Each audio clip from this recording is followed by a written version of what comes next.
அனைவருக்கும் வணக்கம். எல்லாம் வல்ல இறைவனின் திருவடி வணங்கி, பூண்டி ஸ்ரீமான் ஐயா அவர்களின் திருவடி வணங்கி, நரை தீரை மூப்பு என் நலிந்த வேலைக்கு ஏற்படினும் பைந்தமே நீ நடப்புரியும் இந்த நாட்டுக்கு ஏது நேரும் கை குழந்தையாய் இருந்த என்னை வாரி எடுத்து மடியில் இருத்தி மஞ்சள் முதல் கலம்பகம் வரை காட்டி தமிழ் அம்முக்கு ஊற்றிய தாயே, தமிழே உன்னை முதற்கண் வணங்குகிறேன். தலைவர், சிறப்பு சொற்பொழிவாளர் உள்ளிட்ட அவையோர் அனைவருக்கும் எனது இனிய தமிழ் வணக்கத்தை செலுத்துகிறேன்.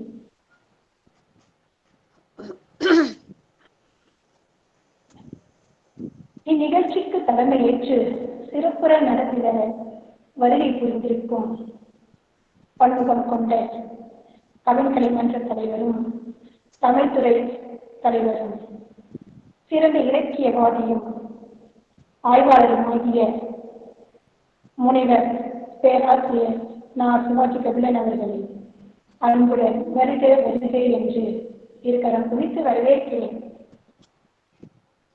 கலைமாமணி, கவிஞர், புதுச்சேரி தூர்தர்ஷன் நிலைய தலைவர் என்று பன்முக படைப்பாளராகிய பல்லாற்றல் பெற்ற பெண்ணிய பேரரசி ஆண்டாள் பிரியதர்ஷினி அவர்களை உளமாற அன்புடன் மிக மிகுந்த பெருமையுடன் வருக வருக என்று இரு கரம் குவித்து வரவேற்கிறேன்.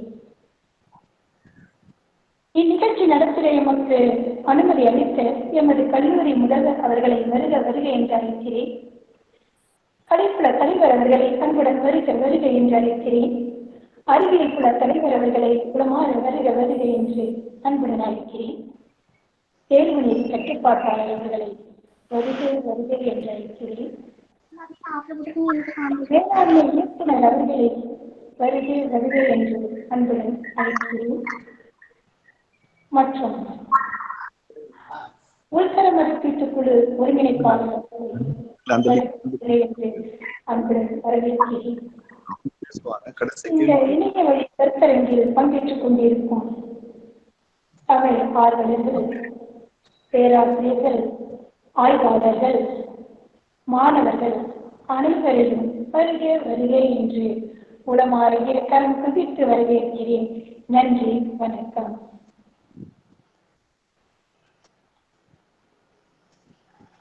எமது தலைவர் அவர்களே, வருக, உமது தலைமை உரையை எங்களுக்கு அள்ளி தருக. முடிஞ்சமா? முடிஞ்சிருச்சுங்க. மகிழ்ச்சி.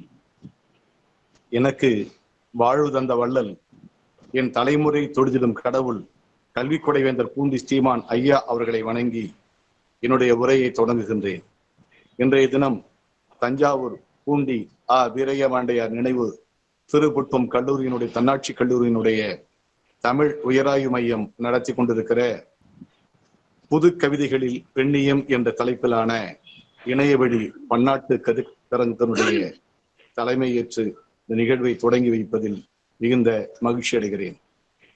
இந்த இணையவழி கருத்தரங்கிற்கு எங்களுக்கு அனுமதி அளித்த எம்முடைய கல்லூரியின் முதல்வர் அவர்களுக்கும் மற்றும் கலைப்புல தலைவர் அவர்களுக்கும், அறிவியல் புல தலைவர் அவர்களுக்கும், தேர்வு நெறியாளர் அவர்களுக்கும், மேலாண்மை கல்வி இயக்குனர் அவர்களுக்கும், உள்தர மதிப்பீட்டு குழு இணைப்பாளர் அவர்களுக்கும் நான் மிகுந்த நன்றியை தெரிவித்துக் கொள்கிறேன்.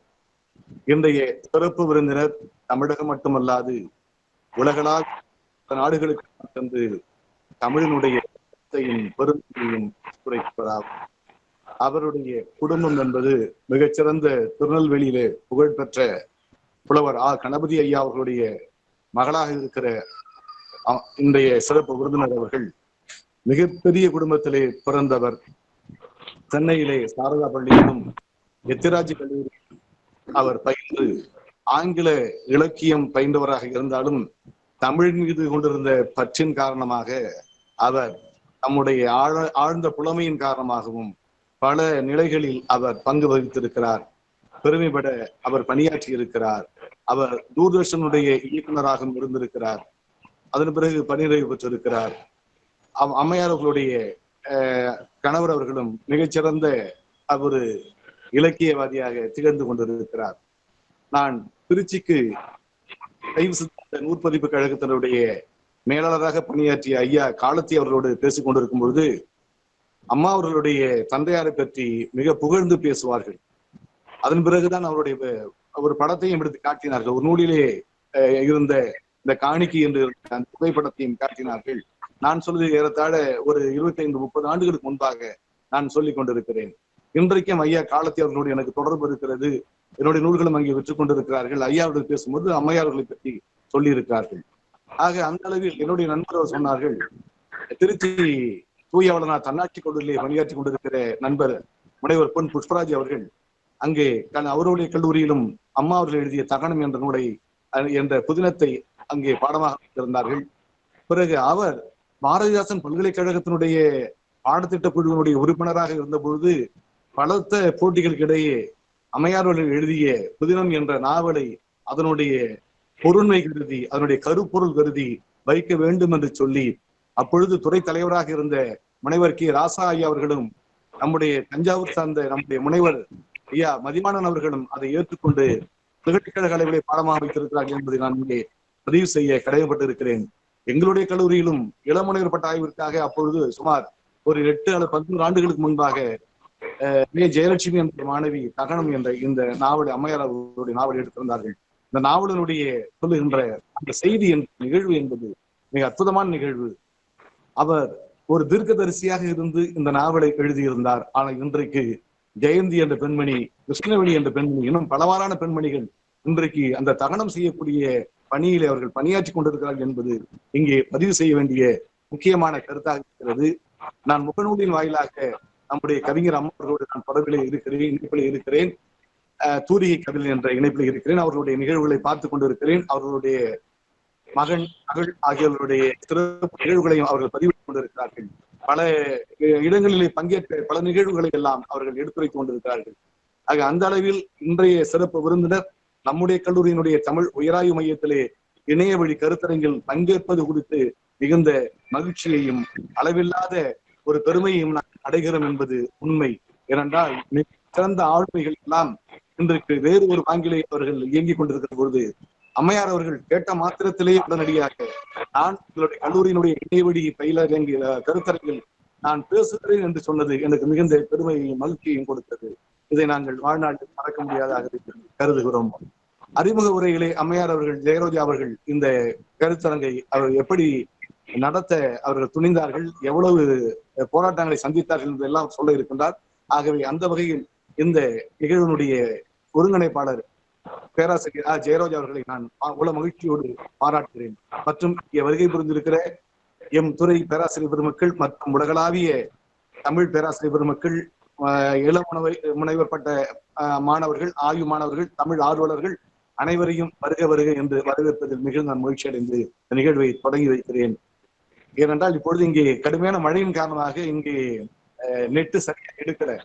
அதனால பல இடங்கள்ல சுத்தி வந்தா நான் ஒரு மிகுந்த பதற்றத்தோடு அங்க வந்து நான் என்னுடைய மேனாள் பேராசிரியர்கள் வீட்டிலே வந்து நான் அந்த நிகழ்வை நான் பதிவு செய்து கொண்டிருக்கிறேன். ஆகவே அந்த இங்கே மின்சாரமும் தடை செய்யப்பட்டிருக்கிறது. அந்த வகையில் நான் அம்மையாளர்களுக்கு நான் இந்த தடங்களுக்காக நான் வருத்தத்தை தெரிவித்துக் கொண்டு அம்மையாளர்களை வருக வருக என்று நான் வரவேற்று என்னுடைய உரையை நிறைவு செய்கிறேன். நன்றி, வணக்கம். வணக்கம்மா, வணக்கம். ஜெயரோஜா அவர்கள் நம்முடைய சிறப்பு விருந்தினர்களுடைய அவர்கள் பற்றிய அறிமுக உரையை தொடங்குவார்கள். நன்றி. அனைவருக்கும் வணக்கம். 1962க்கு முன்னர் இறைவனின் திருக்கரத்தில் ஒரு பெண் குழந்தை இருந்தது. அக்குழந்தையிடம் இறைவன் கூறினார், நீ தமிழ் மண்ணிற்கு சென்று தமிழ் தாய்க்கு தொண்டு புரிய வேண்டும் என்று கூற, அக்குழந்தையும் மகிழ்ச்சியுடன் இசைவிட அக்குழந்தையின் இசைவினாலும் இறைவனின் சித்தத்தினாலும் திருநெல்வேலி மாவட்டம் பாளையங்கோட்டையில் கவிஞர் கணபதி புலவர் ஐயா அவர்களுக்கும் தாயார் சுப்புலட்சுமி அவர்களுக்கும் மகளாக 5 அக்டோபர் 1962 அன்று நமது ஆண்டாள் பிரியதர்சினி அம்மா அவர்கள் தோன்றினார்கள். தந்தையார் ஆண்டாள் மீது கொண்ட பக்தியினாலும் நேரு குடும்பத்தார் மீது கொண்ட பற்றினாலும் தன் குழந்தைக்கு ஆண்டாள் பிரியதர்சினி என்று பெயர் சூட்டினார். அவருடைய பெயரே ஒரு கவிதையிலும் கவிதை. தந்தையின் கனவுகளை தன் கைப்பிடிக்குள் கொண்டு வந்தவர், கனவுகளை கைப்பிடிக்குள் கொண்டு வந்தவர். அவர் கனவுகளை கைப்பிடிக்குள் கொண்டு வந்ததனால் இன்று எனக்கு முதல் ஒளிபரப்பு ஆரம்பம். இன்று எனக்கு முதல் ஒளிபரப்பு ஆரம்பம். புதிய திருப்பாவை வளைத்து பெண்ணடிமை நீக்குவதற்காக தோகையெல்லாம் துப்பாக்கியாக்கி பெண்களை போற்றாத மர நெஞ்சங்களை தன் எழுத்தினால் பிரபலம் செய்தவர் ஆண்டாள் பிரியதர்சினி அவர்கள். அவர் பெற்ற விருதுகள் ஏராளம். அவற்றை எங்கு உங்களிடம் பட்டியலிட்டு காட்ட எனக்கு இருக்கும் காரணமும் சொற்பம். அந்த விருதுகளில் அழைக்கும் தாங்கள் இந்த தமிழ் உலகம் அறிந்த விருதுகளே. அவரை குறித்து நான் கூறுவதற்கு என்னிடம் வார்த்தைகள் வரவில்லை.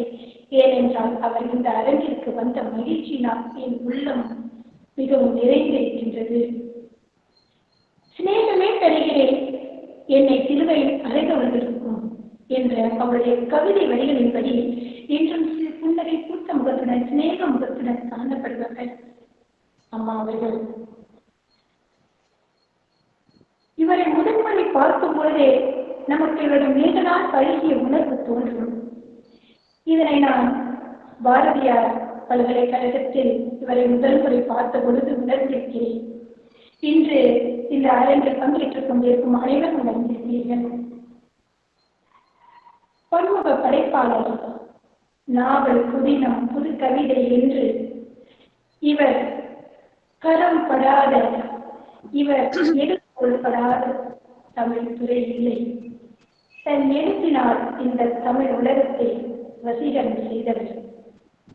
திருமாலின் உள்ளத்தை அந்த ஆண்டாள் இன்று தமிழ் நெஞ்சங்களின் உள்ளத்தை ஆண்டாள் பிரியதர்சினி அவர்கள் ஆண்டு கொண்டிருக்கிறார்கள். கலைமாமணி, கவிஞர் ஆகிய இவர்கள் சிறந்த பெண்ணியவாதி, தன்னம்பிக்கையாளர்.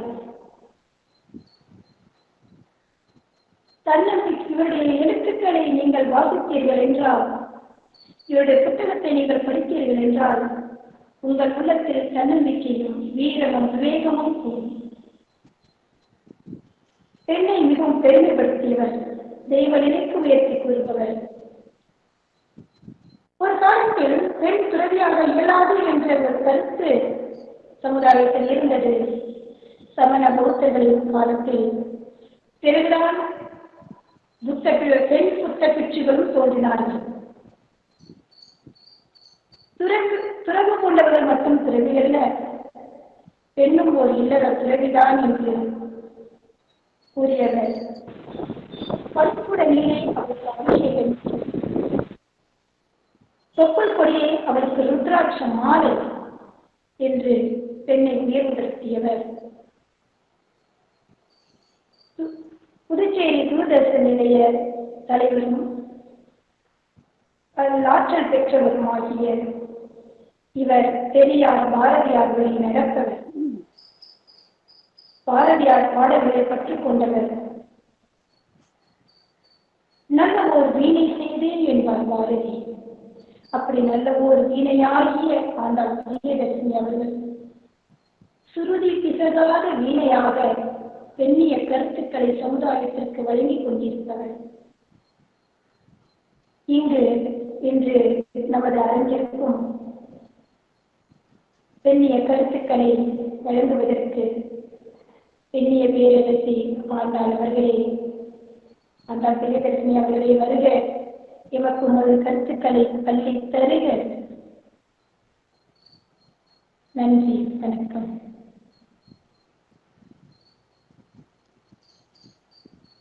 அனைவருக்கும் எனது அன்பான காலை வணக்கம்.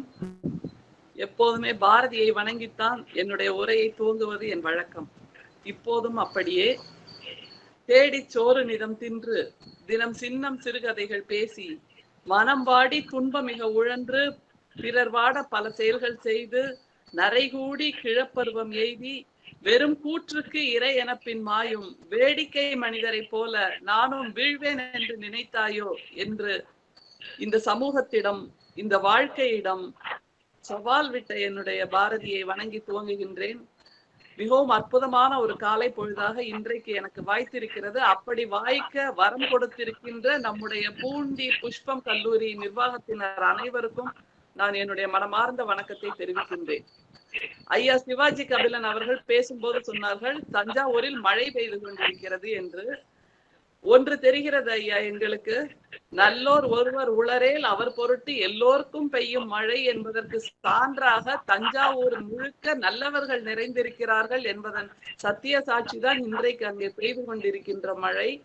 வெளியே வான மழை பெய்தாலும் நாங்கள் தமிழ் மழையை கேட்க ஆர்வமாக இருக்கிறோம் என்று நீங்கள் அத்தனை பேரும் இந்த இணைய வழி கருத்தரங்கில் இணைந்திருக்கிறீர்கள் என்பது தமிழுக்கான பெருமை என்றுதான் நான் நிச்சயமாக சொல்லுவேன். அந்த அளவில் உங்கள் அத்தனை பேருக்கும் என்னுடைய மனமார்ந்த வணக்கம். தஞ்சாவூர் நினைத்தாலே நான் நெக்குருகி போவேன், நினைத்தாலே என் மனசுக்குள் 1000 வானவில் வந்து விடியும், நினைத்தாலே என் மனசுக்குள் 1000 மழை தூறல் வந்து பெய்யும் என்பதுதான் நிஜம். எப்போது தஞ்சாவூர் வந்தாலும் அந்த வயல்வெளிகளின் வாசத்தையும் தஞ்சை பெரிய கோயிலையும் நம்மால் மறந்து விட முடியுமா? நான் குடியிருக்கின்ற இன்னொரு இடம் எது என்று கேட்டால் தஞ்சை பெரிய கோயில் தான்.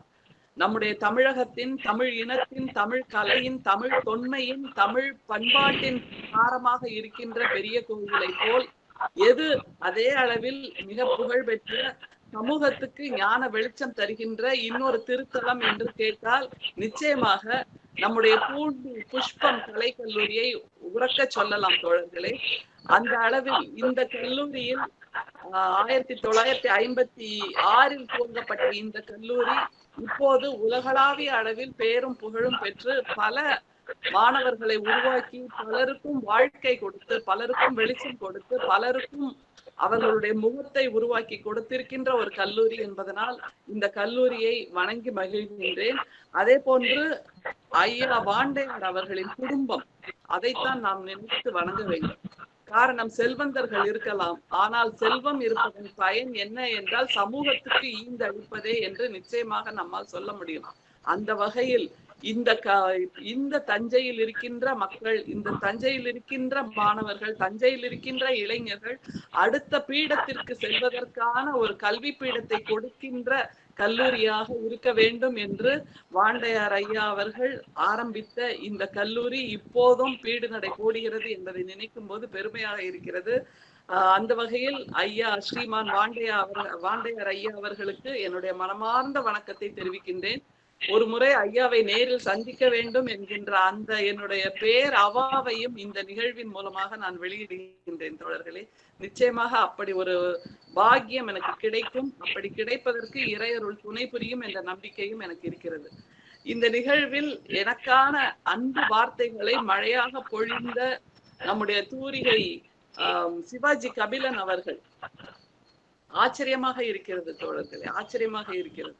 ஒரு இலக்கிய அறிஞர் இன்னொரு இலக்கியவாதி என்று சொல்லப்படுகின்ற என்னை இவ்வளவு தூரம் புகழ்ந்தேத்தி வரவேற்றார் என்பது நிச்சயமாக எனக்கு புல்லரிப்பை தருகின்ற ஒரு விஷயமாக நான் பார்க்கின்றேன். அந்த வகையில் ஐயா அவர்களுக்கு என்னுடைய மனமார்ந்த வணக்கம்.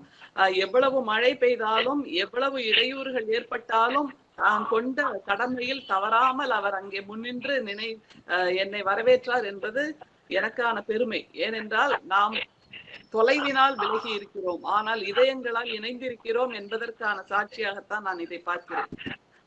அதே போன்று என்னை பற்றிய ஒரு அற்புதமான உரையை வாசித்த, உரையை நெகிழ்ந்து உரைத்த, உரையை கொடுத்த கொடையாளி என்று நான் நிச்சயமாக சொல்லலாம். ஏனென்றால் எனக்கே இவ்வளவு விஷயங்கள் என்னை பற்றி தெரியாத அளவில் நீங்கள் என்னை பற்றி ஒரு பூமாலையை எனக்காக கொடுத்து தொடுத்து என் கழுத்தில் சூட்டி இருக்கிறீர்கள். பாருங்கள், ஆண்டாளுக்கு சூட்டுவதற்காகவே என்னுடைய தோழி என்றுதான் நான் நிச்சயமாக சொல்லுவேன்.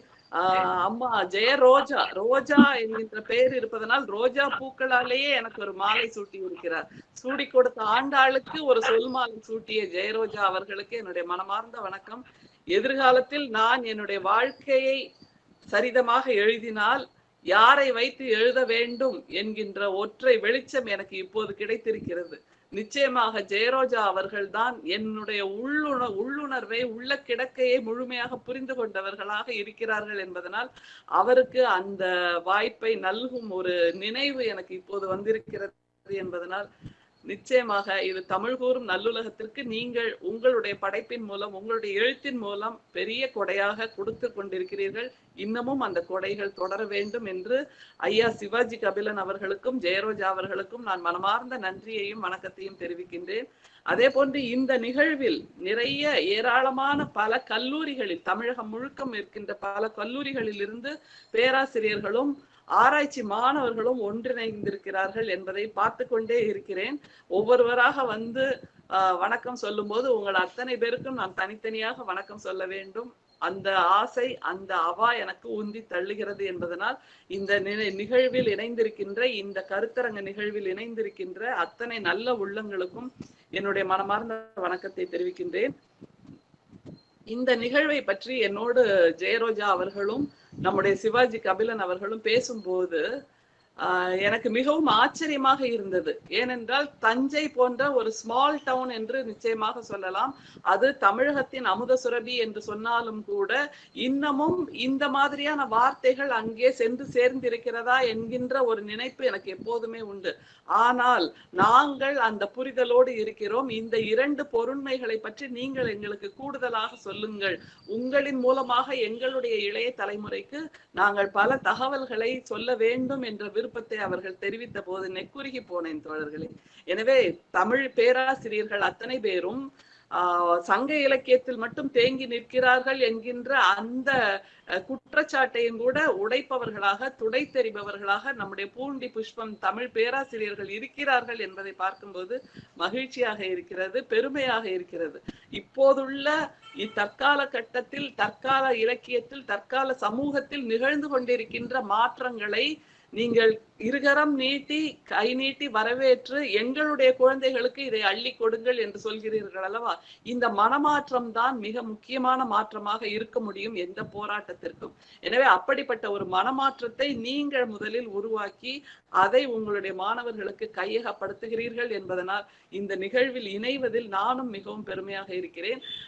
அதே போன்று இன்னும் ஒரு பெருமை என்ன என்றால், பொதுவாக நம்முடைய கல்வித்தளங்களில் ஒரு சில பெயர்களை சொன்னால் அதிர்வார்கள். அதிலும் குறிப்பாக பெரியார் என்று சொல்லிவிட்டால் ஐயோ வேண்டாமா, அவர் பேர், அவருடைய படைப்புகள் வேண்டாம், அது வேறு விதமாக போகும் என்று சொல்லப்பட்ட காலமும் உண்டு தோழர்களே, அது மறுக்க முடியாது. ஆனால் ஒரு 10 ஆண்டுகளாக, 15 ஆண்டுகளாக, 20 ஆண்டுகளாக நான் பேசுகின்ற இடங்களில் எல்லாம் பாரதியார், பெரியார், பாரதிதாசன் என்ற மும்மூர்த்திகள் என்று நான் நிச்சயமாக சொல்லுவேன். அவர்களை எல்லாம் சொல்லி சொல்லி சொல்லி இப்போதுள்ள காலகட்டத்தில் நம்முடைய கல்வி வளாகங்களில் இவர்கள் 3 பேரும் இணைந்து இயங்கிக் கொண்டிருக்கிறார்கள் மன மாற்றங்களை உருவாக்குவதற்கு, சமூக மாற்றங்களை உருவாக்குவதற்கு என்பது எனக்கான பெருமையாக இருக்கிறது. எனவே இப்படிப்பட்ட ஒரு முன்னோடியான பயணத்தை, முன்னோடியான போராட்டத்தை துவக்கி வைத்ததில் என்னுடைய குரலும் இணைந்திருந்தது என்பதைத்தான் நான் சொல்ல விரும்புகின்றேன். அந்த வகையில் இன்றைக்கு புது கவிதையில் பெண்ணியம் என்ற தலைப்பு மிகுந்த மகிழ்ச்சி தோழர்களே. நீங்கள் அத்தனை பேரும் ஒரு திறந்த மனதோடு இந்த 2 தகவலையும் உள்வாங்கிக் கொள்ள வேண்டும். எப்போதுமே ஒரு கருத்தியல் சொல்லப்படுகிறது என்றால், ஒரு கருத்தாக்கம் விவாதிக்கப்படுகிறது என்றால், ஒரு பொருண்மை உறக்க சொல்லப்படுகிறது என்றால் அது ஏதோ ஒரு எதிர்குறலுக்கான பொருண்மை என்பதை நீங்கள் புரிந்து கொள்ள வேண்டும். ஏதோ ஒரு முடை நாற்றம் வீசுகின்ற கருத்தியலை மடைமாற்றம் செய்வதற்கான முயற்சியாகத்தான் இப்படியான புது குரல்கள் கிளம்புகின்றன என்கின்ற புரிதலும் உங்களுக்கு தேவை. எனவே அப்படிப்பட்ட ஒரு புரிதலோடு இந்த 2 தளத்தையும் நாம் இன்றைக்கு அணுகலாம் என்று நினைக்கின்றேன். எப்படிப்பட்ட ஒரு இருட்டு பள்ளத்தாக்கில் இருந்து வந்து இன்றைக்கு நாங்கள் பெண்கள் இங்கே வந்து நின்றிருக்கிறோம். புது கவிதை என்கின்ற அந்த தளமும் இங்கே வந்து ஜெயித்து நின்றிருக்கிறது. வெறுமே கவிதைகள் என்று சொல்லப்பட்டவை ஓமைகளாலும் ஓமேயங்களாலும் எதுகை மோனையாலும் யாப்பாலும் மட்டுமே கட்டமைக்கப்பட்ட அந்த நிலையிலிருந்து மாற்றி அதை புதுக்கவிதை என்று இலக்கண தலைகளை உடைத்து இலக்கண கட்டமைப்புகளை உடைத்து புதுக்கவிதைக்கென்று ஒரு புதிய இலக்கணத்தை கொடுத்து இன்றைக்கு ஒரு சவலை குழந்தையாக இருக்கிறது. இது கூடிய விரைவில் நிச்சயமாக இது இல்லாமல் போய்விடும் என்று ஒரு நூற்றாண்டுக்கு முன்பு சொல்லப்பட்ட அந்த சவலை குழந்தைதான் இப்போது இந்த ஒரு நூற்றாண்டுக்கு முன்பு 1920 சவலை குழந்தையாக உணரப்பட்ட அந்த புதுக்கவிதை ஃப்ரீ வேர்ஸ் என்பது 2020 விஸ்வரூபம் எடுத்து நிற்கிறது. அதே போன்று பெண்ணியம் என்பதும் இதெல்லாம் காலத்துக்கு உதவாது, வாழ்க்கைக்கு உதவாது, கவைக்கு உதவாது என்று சொல்லப்பட்ட அந்த சித்தாந்தம் ஒரு நூற்றாண்டுக்கு பின்பு இந்த 2020 விஸ்வரூபம் எடுத்து நிற்கிறது என்பது நமக்கான நம்முடைய போராட்டத்துக்கான வெற்றியாக நாம் பார்க்க வேண்டும். அந்த வகையில் இந்த போராட்டம் வெற்றி அடைவதற்கு தன்னுடைய வாழ்க்கையை கொடுத்த, தன்னுடைய உழைப்பை கொடுத்த, தன்னுடைய சிந்தனையை கொடுத்த, தன்னுடைய எல்லாவற்றையும் கொடுத்த அந்த முன்னோடிகளை நாம் வணங்கித்தான் ஆக வேண்டும் தோழர்களே. என்றால் அவர்கள் இல்லை என்றால் நாம் இப்போது இங்கே இல்லை என்கின்ற புரிதலோடு இந்த தலைப்பை நாம் அணுக வேண்டும். பொதுவாக பெண்ணியம் பேசுகின்ற அந்த ஆண்கள் இருக்கிறார்கள் அல்லவா, அவர்கள் மீது எங்களுக்கு கொஞ்சம் நம்பிக்கை குறைவாகத்தான் இருக்கும். காரணம், அவர்கள் மேடையில் கைதட்டல் வாங்குவதற்காகவும் சமூகம் அவர்களை வியந்து பார்த்து, ஆஹா நீ பெண்ணுரிமை தருபவனா, பெண்ணுக்கு சமதளம் தருபவனா, பெண்ணுக்காக உருகி நிற்பவனா, பெண்ணுக்காக அவளுடைய உயர்வுக்காக குரல் கொடுப்பவனா, இந்தா எங்களுடைய பொன்னாடை, இந்தா எங்களுடைய பூமாலை என்பதாக நிகழ்கின்ற பல நிகழ்வுகளை பார்த்து மனம் வெதும்பி போயிருக்கிறோம். பெண்ணியம் பேசுகின்ற, சமத்துவம் பேசுகின்ற பல பெரியவர்களும் வீட்டில் மனைவிமார்களை எப்படி நடத்துகிறார்கள், கால் மிதியை போல் நடத்துகிறார்கள், துடைப்பத்தை போல் நடத்துகிறார்கள் என்கின்ற அந்த உண்மை நிலையும் பலமுறை கண்ணால் கண்டிருக்கிறோம் என்பதனால் இந்த எங்களுக்காக பரிந்து பேசுகின்ற அந்த ஆண்களிடம் எங்களுக்கு நம்பிக்கை இருப்பதில்லை. ஆனால் முதலிலேயே ஒரு கவிதையை நான் உங்களுக்கு சொல்லியாக வேண்டும். இப்போது எழுதி கொண்டிருக்கின்ற ஒரு இளைய கவிஞர் தோழர்களே, மிகவும் இளைய கவிஞர், அவருடைய புரிதல் மிகச் சரியாக இருக்கிறது என்பதனால் நான் பேசுகின்ற எல்லா உரைகளிலும் நம்முடைய ஸ்டாலின் சரவணன் என்கின்ற கவிஞருடைய கவிதையை நான் உரக்க சொல்லுவது வழக்கம். காரணம், இவர் கைதட்டலுக்காக சொல்லவில்லை, பூமாலைகளுக்காக சொல்லவில்லை, நம்முடைய கண்கள் வியந்து அவரை பார்த்து கொண்டாட வேண்டும் என்பதற்காகவும் சொல்லவில்லை. முற்ற முழுக்க பெண்களை உணர்ந்து, பெண்ணியத்தை உணர்ந்து சொல்லுகின்ற அந்த உண்மை சத்தியம் அவருடைய கவிதையில் அதிகமாக இருப்பதால் அதிலிருந்து நான் என்னுடைய உரையை துவங்கலாம் என்று நினைக்கின்றேன். ஸ்டாலின் சரவணன் என்கின்ற அந்த கவிஞருடைய கவிதை எப்படி நம்முடைய பாரம்பரியமான அந்த இதிகாசங்களையும், பாரம்பரியமான கருத்தியல்களையும், பாரம்பரியமான சித்தாந்தங்களையும் மாற்றி அமைத்து கட்டமைக்கிறார் ஒரு புதிய கோட்பாட்டை என்பதை நீங்கள் இதில் புரிந்து கொள்ளலாம். நின்று கொள்வாள் தெய்வ மகள் என்கின்ற அந்த கவிதை ஸ்டாலின் சரவணன் எழுதியது. இதற்கு முன்னொரு உலகம் இருந்தது. அதில் ஆண்களின் குருதி கருப்பு நிறத்தில் இருந்ததன் நீட்சிதான் பெண் கண் தடவும் மை என்கிறாள் சகா ஒருத்தி. அப்போது ஆண் பற்கள் கோள வடிவில் இருந்தது. அதையே இவ்வுலகில் பாசியாக்கி கோர்த்து கொண்டனர். அவன் தோலைத்தான் வெளுத்து உடுத்திக் கொண்டு நெகு நெகுவென ஒருத்தி கடந்து செல்கிறாள். குடலை உருவி பாவாடை நாடாவாக நுழைத்து கொண்டிருக்கிறாள் இன்னொருத்தி. அவரை விதை வடிவிலான சிறுநீரகங்களை காதுகளில் தொங்கவிட்டு அசைத்து கொண்டிருப்பவள் தான் கல்லீரல் மண்ணீரலை தட்டி தட்டையாக்கி காலில் செருப்பென அணிந்தும் கொண்டாள். இதயத்தை மட்டும் நன்கு துவைத்து அடுப்பங்கரையில் எடுப்பு துணியாக்கி பயன்படுத்துகிறாள். மூளையை பழைய காகித கிழிசல்களுடன் வெந்தயம் கலந்து ஊற வைத்து கூழாக்கி குப்பை கூடைகள் செய்கிறாள் ஒருத்தி. இந்த முன்பின் பகை வரலாறு அறியாத ஒருத்தியோ லெகிங்ஸ் அணிந்து தோல் பையோடு மேல் சொன்ன அங்க அவய வேறுபாடுகளோடு வந்து நேரம் என்ன என்று வினவுகிறாள். கைகடிகாரத்தில் ஏறி ஓடும் அவன் பிடரியை காலம் உலுக்க தொடங்கிற்று என்று ஸ்டாலின் சரவணன் சொல்லி இருக்கின்ற இந்த கவிதையில் இருக்கின்ற சத்தியத்தினால், நேர்மையினால் நாங்கள் அவரை கொண்டாடுகிறோம் என்பதை நீங்கள் புரிந்து கொள்ள வேண்டும். எனவே எங்கே துவங்கினோம் என்பது ஒரு பார்வை, எங்கே வந்து நிற்கிறோம் என்பது பார்வை, எங்கே போகிறோம் என்பது ஒரு பார்வை. இந்த எங்கே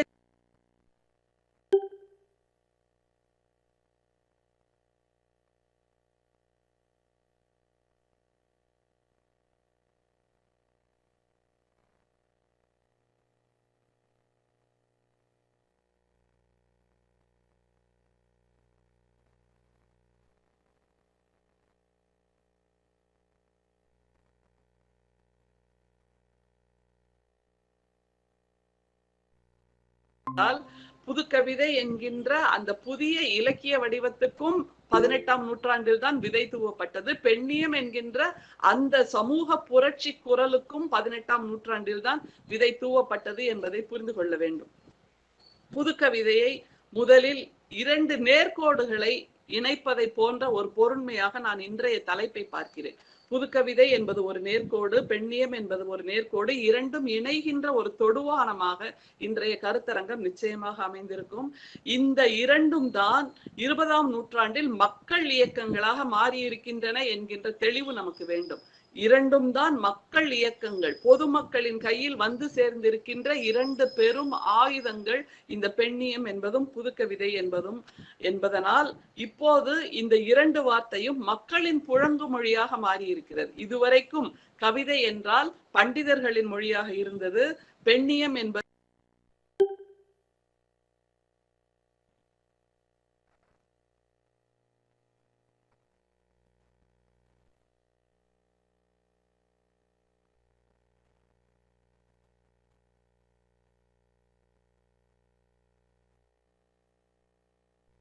மட்டுமே கட்டமைக்க கூடியது என்கின்ற ஒரு பொருண்மையில் இருந்தது. ஆனால் 2 நூற்றாண்டுகள் கழித்து இப்போது பொதுமக்களின் மொழியாக வந்து நிற்கிறது என்பதை நாம் புரிந்து கொள்ள வேண்டும். அப்போதுதான் இது எப்படி இந்த 2ம் சமதளத்தில் பயணித்துக் கொண்டிருக்கின்றன என்கின்ற புரிதல் நமக்கு வரும் தோழர்களே. புதுக்கவிதை, பெண்ணியம் இரண்டுமே எப்படி இருந்தன என்றால், இரண்டையும் பற்றி பேசும்போது ஒரு நூற்றாண்டுக்கு முன்பு 2மே கேலி பொருளாக இருந்தன தோழர்களே.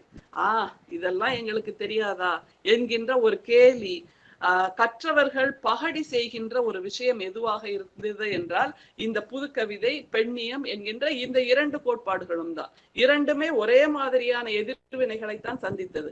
இலக்கண மீறல் என்று பலரால் எள்ளி நகையாடப்பட்டது.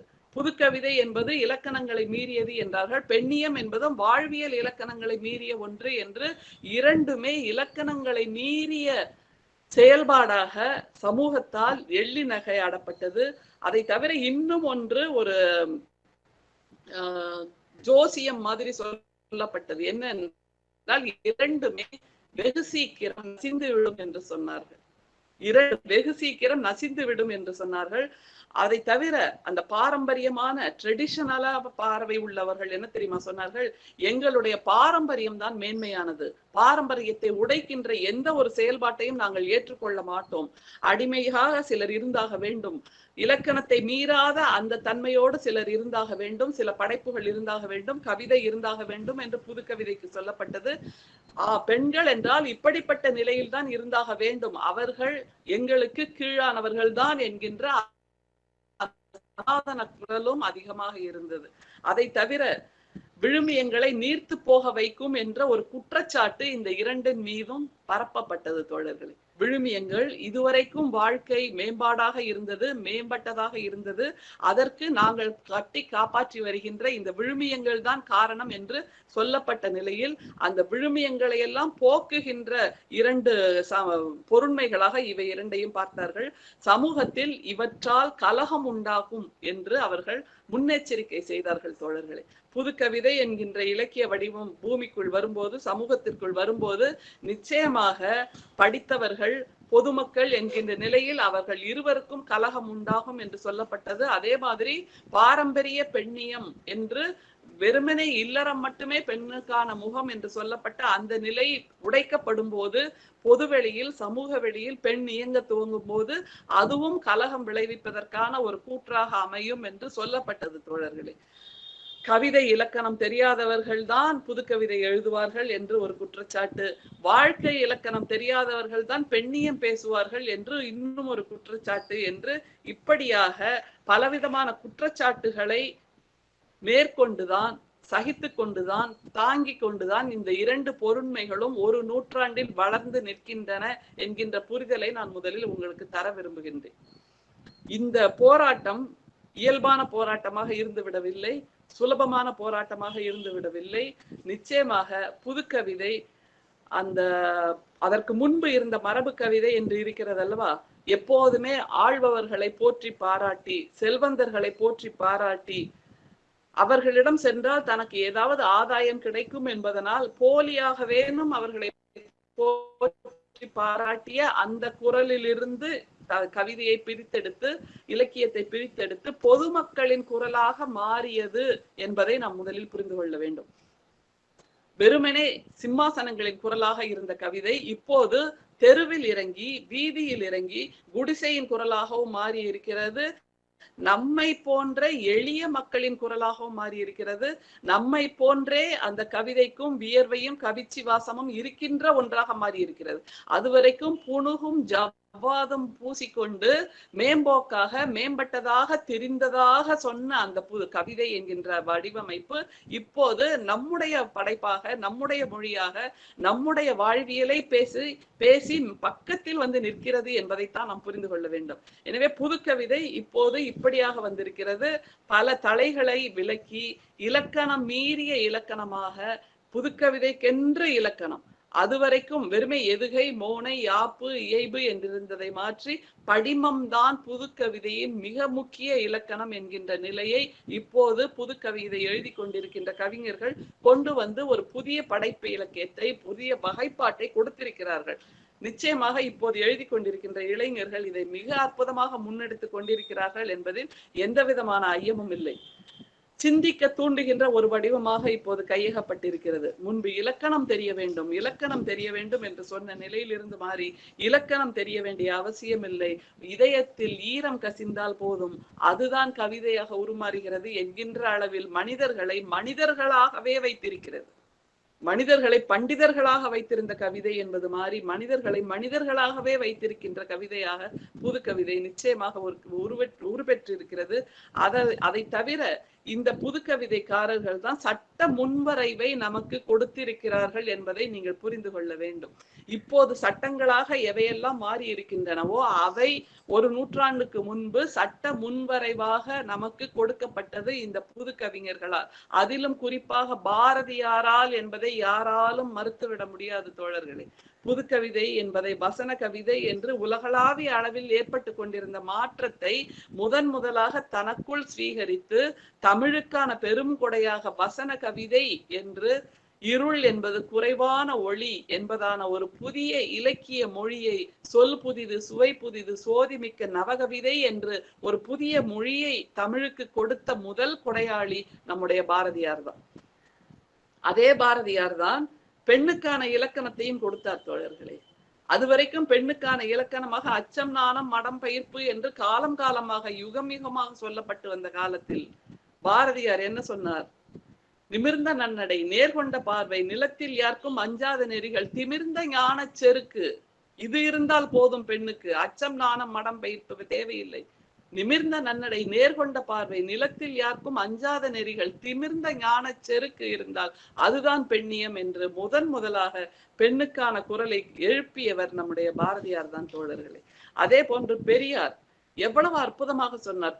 அதுவரைக்கும் பெண்களை சாம்பார் கரண்டியாக, குழம்பு கரண்டியாக, ரசக்கரண்டியாக, மோர் கரண்டியாக, உப்பு கரண்டியாக, சோற்று கரண்டியாக மட்டுமே பார்த்த இந்த சமூகத்தில் இல்லை தோழர்களே, பெண்கள் வெறும் கரண்டி அல்ல, அவர்கள் கையில் கரண்டிக்கு பதிலாக நூலை கொடுங்கள் என்று நமக்காக ஒரு தகப்பன் ஸ்தானத்தில் இருந்து பரிந்து உருகி நெக்குருகி பேசிய பெரியாரை யாரால் மறுத்துவிட முடியும்?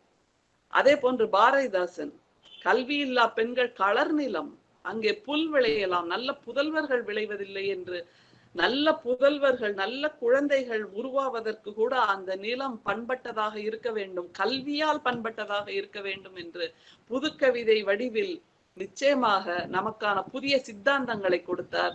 பெண்ணிய வடிவில் நமக்கான புதிய சித்தாந்தங்களை கொடுத்தார்கள். இந்த மாதிரியாக சொன்னதால் தான் பல சட்ட மாற்றங்கள் உருவாகின என்பதை நான் உங்களுக்கு சொல்ல விரும்புகின்றேன் தோழர்களே.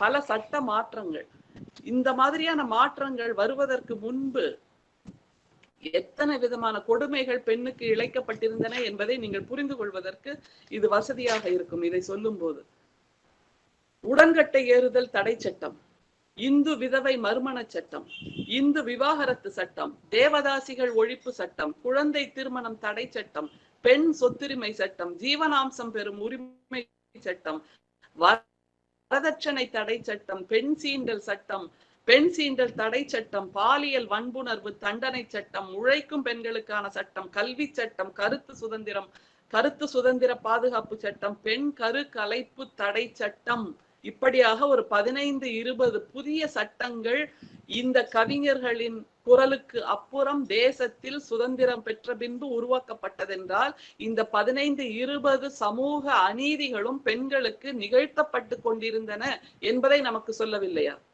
இப்படி யோசித்து பாருங்கள்.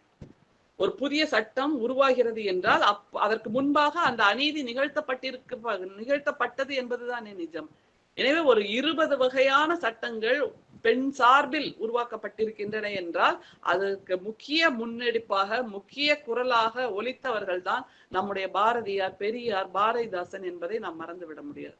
அதே மாதிரி பெண்ணியம் என்கின்ற வகையில் எத்தனை வகையான பெண்ணியம் இருக்கிறது தெரியுமா? ஆச்சரியமாக இருக்கும். பெண்ணியத்தின் நோக்கம் என்ன என்பதை நான் சொல்லுகிறேன். ஆனால் பெண்ணியம் என்கின்ற அந்த வகைப்பாடு உலகளாவிய அளவில் எத்தனை வகையாக இருக்கிறது என்பதை நீங்கள் கொஞ்சம் தெரிந்து கொள்ள வேண்டும். சமதர்ம பெண்ணியம் இருக்கிறது, தீவிரவாத பெண்ணியம் இருக்கிறது, ஆன்மீக பெண்ணியம் இருக்கிறது, கிறிஸ்தவ பெண்ணியம் இருக்கிறது, இஸ்லாமிய பெண்ணியம் இருக்கிறது, கலாச்சார பெண்ணியம், மனை பெண்ணியம், கருப்பு பெண்ணியம், சூழலியல் பெண்ணியம், ஆசிய பெண்ணியம், மேற்கத்திய பெண்ணியம், ரெவல்யூஷனரி ஃபெமினிசம், புரட்சி பெண்ணியம், லிபரல் பெண்ணியம், லிபரல் ஃபெமினிசம், தாராள பெண்ணியம், மார்க்சிய பெண்ணியம், சமதர்ம பெண்ணியம், இந்திய பெண்ணியம், conservative feminism, moderate feminism, anti family feminism, academic feminism என்பதாக பெண்ணிய வகைப்பாடும் ஒரு 20 இருக்கிறது என்றால் நிச்சயமாக எத்தனை வகையான இடர்பாடுகளோடு இத்தனை நூற்றாண்டுகள் பெண் வாழ்ந்திருந்தாள் என்பதை நீங்கள் புரிந்து கொள்ள வேண்டும். அவள் வாழ்ந்திருந்தாளா என்பது ஒரு கேள்வியாக இருக்கிறது. அவள் வெறுமே வாழ்ந்தாள், இருந்தாள், சுவாசித்தாள், மூச்சு விட்டாள். ஆனால் வாழ்ந்தாளா என்கின்ற ஒற்றை கேள்வி வரும்போது இத்தனை மாற்றங்கள் ஒரு சமூகத்தில் ஒரு நூற்றாண்டில் நிகழ்ந்திருக்கின்றன என்றால் அதற்கு முன்பு அப்படி இல்லை என்பதுதானே நிஜம். இதைத்தானே இந்த சட்டங்களும் இந்த பெண்ணிய கோட்பாடுகளும் நமக்கு உறக்க சொல்லுகின்றன. எனவே அந்த வகையில், அந்த பொருண்மையில் தான் நாம் இதை வைத்து பார்க்க வேண்டும். பொதுவாக பெண்ணிய படைப்பாளர்கள் என்று வரும்போது அவர்கள் என்னென்ன கருத்தியலை முன்வைக்கிறார்கள் என்று யோசித்து பார்த்தால் ரொம்ப சுவாரஸ்யமாக இருக்கும் தோழர்களே. பெண்ணியம் என்பது எதை சொல்லுகிறது? பெண்ணியத்திற்கான முதல் ஆயுதம் எது என்றால், பெண்ணியம் எதை சொல்லுகிறது? சனாதனத்தை உடைக்கிறது, வேறு ஒன்றுமே இல்லை. சமநீதியை கேட்டு கோரி பெறுகிறது, சமநீதியை உரிமை குரலாக கேட்டு பெறுகிறது, அநீதியை கட்டுடைக்கிறது. தோழர்களே, எங்கே நீதி இல்லையோ, எங்கே சமமாக இல்லையோ அந்த இரண்டையும் கட்டுடைத்து சமநீதியையும் சமத்துவத்தையும் கொண்டு வருவதுதான் பெண்ணியத்தின் முதல் கோட்பாடு, முதல் கருத்தியல் என்பதை புரிந்து கொள்ள வேண்டும். அந்த கோட்பாட்டின்படி பார்த்தால் இந்த சனாதனமும் சமநீதியின்மையும் எங்கே அதிகமாக இருக்கிறது என்றால், பெண்ணுக்கான வெளி என்று ஒற்றை சொல்லாடலால் சொல்லப்பட்ட அந்த இல்லறத்தில் இருந்துதான் அவர்கள் எல்லோருமே துவங்குகிறார்கள். அதனால்தான் பெண் படைப்பாளர்கள், பெண்ணியம் பேசுகின்றவர்கள், பெண்ணியத்தை புரிந்து கொண்டவர்கள் எல்லோரும் இல்லறம் என்கின்ற அதில் இருக்கின்ற சனாதனத்தை கட்டுடைக்க வேண்டும் என்று சொல்கிறார்களே தவிர இல்லறத்தை கட்டுடைக்க வேண்டும் என்று சொல்லவில்லை. எந்த இல்லறத்தில் சமநீதியும் சமத்துவமும் அன்பும் பாசமும் பெருகி இருக்கிறதோ அப்படியான குடும்பங்கள் பல்கி பெருக வேண்டும் என்பதற்கான முயற்சியாகத்தான் சனாதனங்களை உடைக்கின்ற ஒரு நோக்கத்தில் இல்லறத்தை அவர்கள் குறியாக வைத்து பேசுகிறார்கள். ஏனென்றால் அங்கே ஆண்களுக்கான நீதிகளும், ஆண்களுக்கான இலக்கணங்களும், ஆண்களுக்கான பொருண்மைகளும் மிக அதிகமாக அவனுக்கு சாதகமாக கொடுக்கப்பட்டிருக்கின்றன என்பதை புரிந்து கொண்டதனால் அவனுக்கு சாதகமாகத்தான் எல்லா இலக்கணங்களும் எல்லா பழமொழிகளும் உருவாக்கப்பட்டிருக்கின்றன. தோழர்களே, தாய்மொழி என்று சொல்கிறோம், ஆனால் தாய் தன்னுடைய குழந்தைக்கு தருவது தந்தையால் கட்டமைக்கப்பட்ட ஒரு ஆண் மொழியைத்தான் அவள் தருகிறாள். தாயின் மொழியை அவள் கொடுக்கவில்லை, பெண்ணின் மொழியை அவள் கொடுக்கவில்லை. அப்படிப்பட்ட பெண்ணின் மொழியை இந்த 20ஆம் நூற்றாண்டில் தான் பெண்கள் எழுத துவங்கி இருக்கிறார்கள். அவர்களுடைய மொழியை முதலாக 20ஆம் நூற்றாண்டில் இருந்தான் கேட்க துவங்கி இருக்கிறது இந்த உலகம். அதற்கு முன்பு இருந்தவர்களாக அவ்வையும் ஆண்டாளையும் மட்டும்தான் நாம் சொல்ல முடியும். ஒரு வெள்ளி வீதியாரை சொல்லலாம், ஒரு காக்கை பாடினியாரை சொல்லலாம், ஒரு பொன்முடியாரை சொல்லலாம். ஆனால் மிக குறுகிய அளவில், மிக குறைந்த எண்ணிக்கை. மிக அதிகபட்ச அளவில் உச்சபட்சமாக பெண் மொழியை தாய்மொழியாகவே கேட்கின்ற ஒரு நிலை இப்போதுதான் வந்திருக்கிறது என்பதை புரிந்து கொள்ள வேண்டும். தந்தை மொழி, ஆண் கட்டமைத்த மொழியைத்தான் அம்மாவின் வாயிலாக குழந்தை கேட்டது. இப்போதுதான் முதலாக பெண்ணின் மொழியாகவே அது கேட்க துவங்கி இருக்கிறது என்பது இத்தனை நூற்றாண்டுகளாக நடந்த ஒரு மாற்றத்தின் விளைச்சல் என்று நாம் கருதலாம். அதே போன்ற அடுத்த கருத்தியல், பெண்ணுக்கான கருத்தியலாக ஒன்று சனாதனத்தை உடைக்கின்ற இல்லறம், சமத்துவத்தை நிலைநிறுத்துகின்ற இல்லறம் என்பது பெண்ணியத்தின் முதல் கோட்பாடு. இரண்டாவது, இவள் இதையெல்லாம் பேசக்கூடாது என்று ஒரு பண்டோரா பாக்ஸ் மாதிரி உள்ளே வைத்து பூட்டி இருந்தார்கள். அது எதெல்லாம்? காதல், காமம், நட்பு, தன்னுரு வேட்கை கிழவன் முன் கிளத்தல் என்னும் காலை கிழத்திக்கு இல்லை என்று சொன்னது நம்முடைய தமிழ் இலக்கியம். தன்னுடைய வேட்கையை, தன்னுடைய காமத்தை, தன்னுடைய காதலை, தன்னுடைய நட்பை, தன்னுடைய பரிவை, தன்னுடைய பாசத்தை தன்னுடைய நெருங்கிய ஆணிடம் கூட சொல்லக்கூடாது என்று அவளுக்கான முகமூடியை போட்டு வைத்திருந்தது அல்லவா, அதை திறந்து விட்டார்கள் இன்றைய பெண் படைப்பாளர்கள். அந்த பண்டோரா பாக்ஸை திறந்து விட்டு வெளியே பொங்கி பிரவாகம் எடுக்கிறது இந்த உணர்வுகள். வெளிப்படையாக இதை பேசுகிறார்கள். ஏனென்றால் இந்த பூமியில் உயிரியாக பிறக்கின்ற ஆணுக்கும் பெண்ணுக்குமான வாழ்க்கை என்பது ஒரு காகத்துக்கும் சரி, ஒரு குருவிக்கும் சரி, ஒரு நாய்க்கும், ஒரு பூனைக்கும், ஒரு புலிக்கும், சிங்கத்துக்கும் கூட சம தளத்தில் தான் இருக்கிறது, சம அளவில் தான் இருக்கிறது. ஆனால் ஆறறிவு படைத்த ஆண் பெண்ணுக்குத்தான் இதில் மிகப்பெரிய மலைக்கும் மடுவுக்குமான வேறுபாட்டை இந்த சனாதனங்கள் பெண் மீது திணித்தன. தோழர்களே, இப்படியெல்லாம் இருக்கக்கூடாது என்று சொன்ன அந்த சனாதனத்தை உடைத்து காதலை பேசுகிறார்கள். இரண்டு உயிரிக்கும் பொதுவான உணர்வுகளாக இருக்கக்கூடிய காதலை, காமத்தை, நட்பை பேசுகிறார்கள் இன்றைய பெண்ணிய படைப்பாளர்கள். அதே போன்று மிக அற்புதமான ஒரு ஆயுதம், அவளுடைய 5.5 அடி உயரத்தை ஆண்கள் காப்பியமாகவும் புராணமாகவும் கவிதைகளாகவும் எல்லாமாகவும் பேசினார்கள். ஆனால் அவளுக்கு தன்னுடைய உடல் மீது எந்த விதமான உரிமையும் இல்லை என்கின்ற நிலை இருந்தது. அந்த 5.5 அடி உயரம் முழுக்க அவன் சுகிப்பதற்காக மட்டுமே இருந்தது. அந்த 5.5 அடி உயரத்தின் வலி அவனுக்கு தெரிந்ததில்லை, வேதனை அவனுக்கு தெரிந்ததில்லை, அதில் வழிகின்றி அவனுக்கு தெரிந்ததில்லை, சிராய்ப்பு அவனுக்கு தெரிந்ததில்லை. அவனுக்கு தெரிந்ததெல்லாம் அந்த 5.5 அடி சதைக்கோளம் மட்டும்தான். இந்த நிலையில்தான் இந்த உடல் என்னுடையது, இதற்குள் இத்தனை மாற்றங்கள் நிகழ்ந்து கொண்டிருக்கின்றன, இத்தனை வலிகள் இருந்து கொண்டிருக்கின்றன, இதை நீ புரிந்து கொள் என்கின்ற அந்த கலக குரலை எழுப்பினார்கள் இன்றைய பெண்கள். எனவே இதுவும் ஒரு அடுத்த பொருண்மை. அதே போன்று சமமற்ற விழுமியங்களை கட்டுடைத்தல், சமமில்லாத விழுமியங்கள் ஏராளம் ஏராளம். காலகாலமான மௌனத்துக்கு பெண்களை ஆளாக்கியவை இந்த சமமின்மையோடு கூடிய விழுமியங்கள்.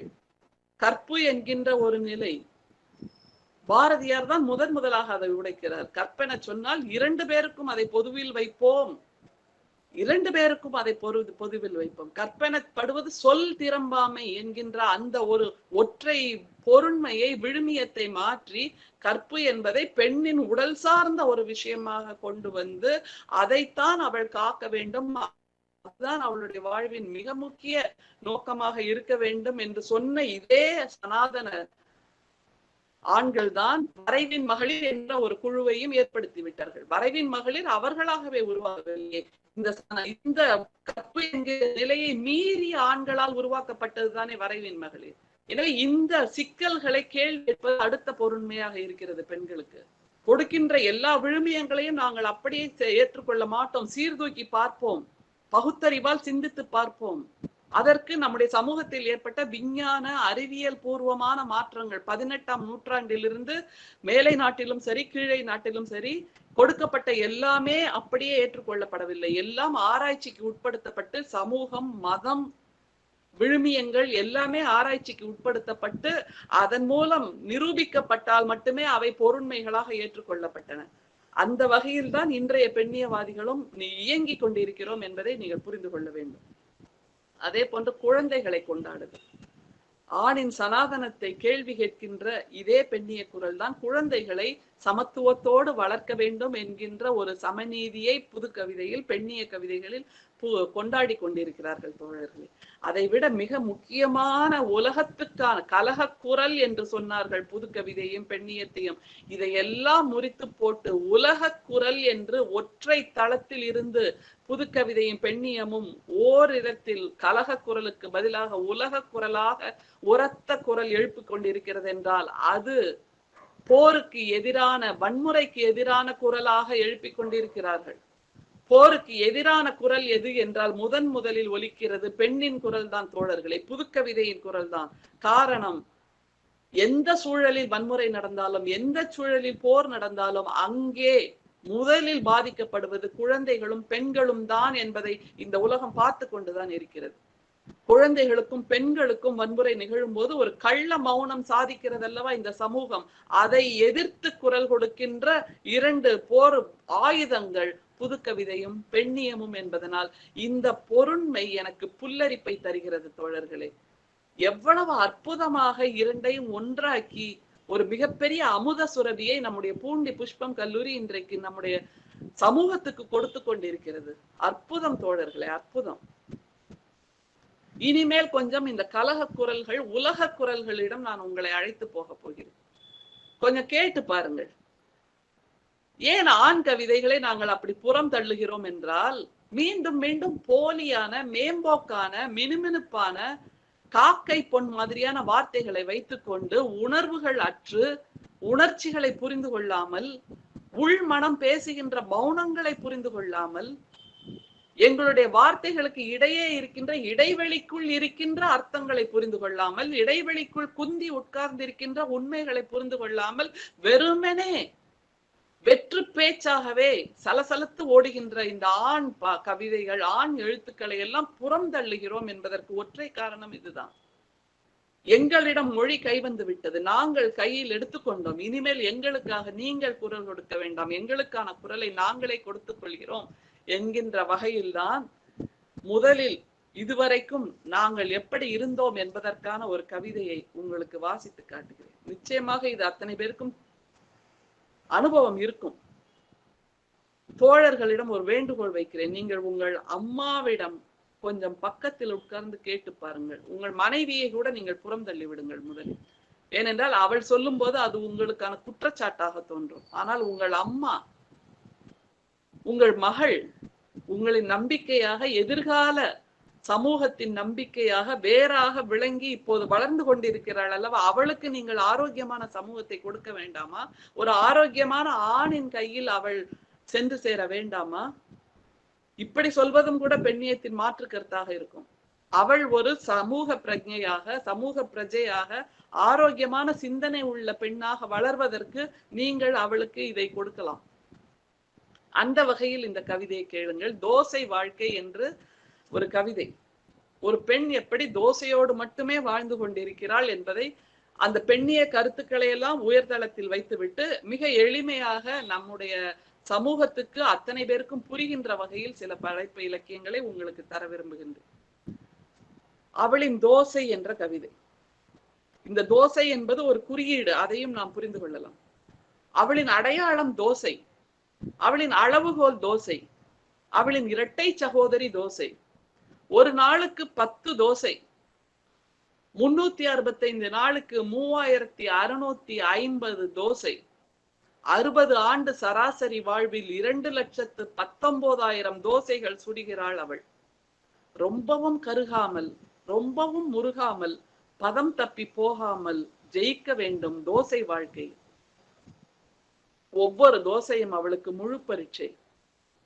தோசை புளித்தால் வாழ்க்கை புளிக்கும், தோசை கருகினால் வாழ்க்கை கருகும், தோசை கிழிந்தால் வாழ்க்கையும் கிழியும். தோசையின் பதமே வாழ்க்கையின் பதம். தோசை போல் இருக்கிறது அவள் வாழ்க்கை, அவள் போல் இருக்கிறது தோசை வாழ்க்கை என்பதாக சொல்லுகிறது இந்த கவிதை. யோசித்து பாருங்கள், எத்தனை யுகமாக தோசைகள் சுடப்பட்டு கொண்டே இருக்கின்றன, தோசைகள் கருகி கொண்டே இருக்கின்றன, தோசைகள் கிழிந்து போய்கொண்டே இருக்கின்றன, தோசைகள் முருகி கொண்டே இருக்கின்றன, தோசைகள் பதம் தப்பி போய்கொண்டிருக்கின்றன. பதம் தப்பி போன எத்தனை பெண்கள் புழக்கடையில் கிடக்கிறார்கள் தோழர்களே. அவர்களை எல்லாம் மீட்டெடுப்பது நம்முடைய கடமை அல்லவா? அதற்கான ஒரு பொருண்மைதானே இன்றைய கருத்தரங்கம். நிச்சயமாக எனக்கு நம்பிக்கை இருக்கிறது. இன்னும் ஒரு நூற்றாண்டுக்குள், இன்னும் ஒரு 50 ஆண்டுக்குள் நாங்கள் பெண்ணியவாதிகள் குரல் கொடுக்கின்ற அந்த சமூகம் வந்து நிற்கும் தோழர்களே. தோசை என்பது பெண்ணின் வாழ்க்கையாக மட்டுமில்லாமல் ஆணின் வாழ்க்கையாகவும் மாற வேண்டும். அதைத்தான் நாங்கள் சொல்லுகிறோம்.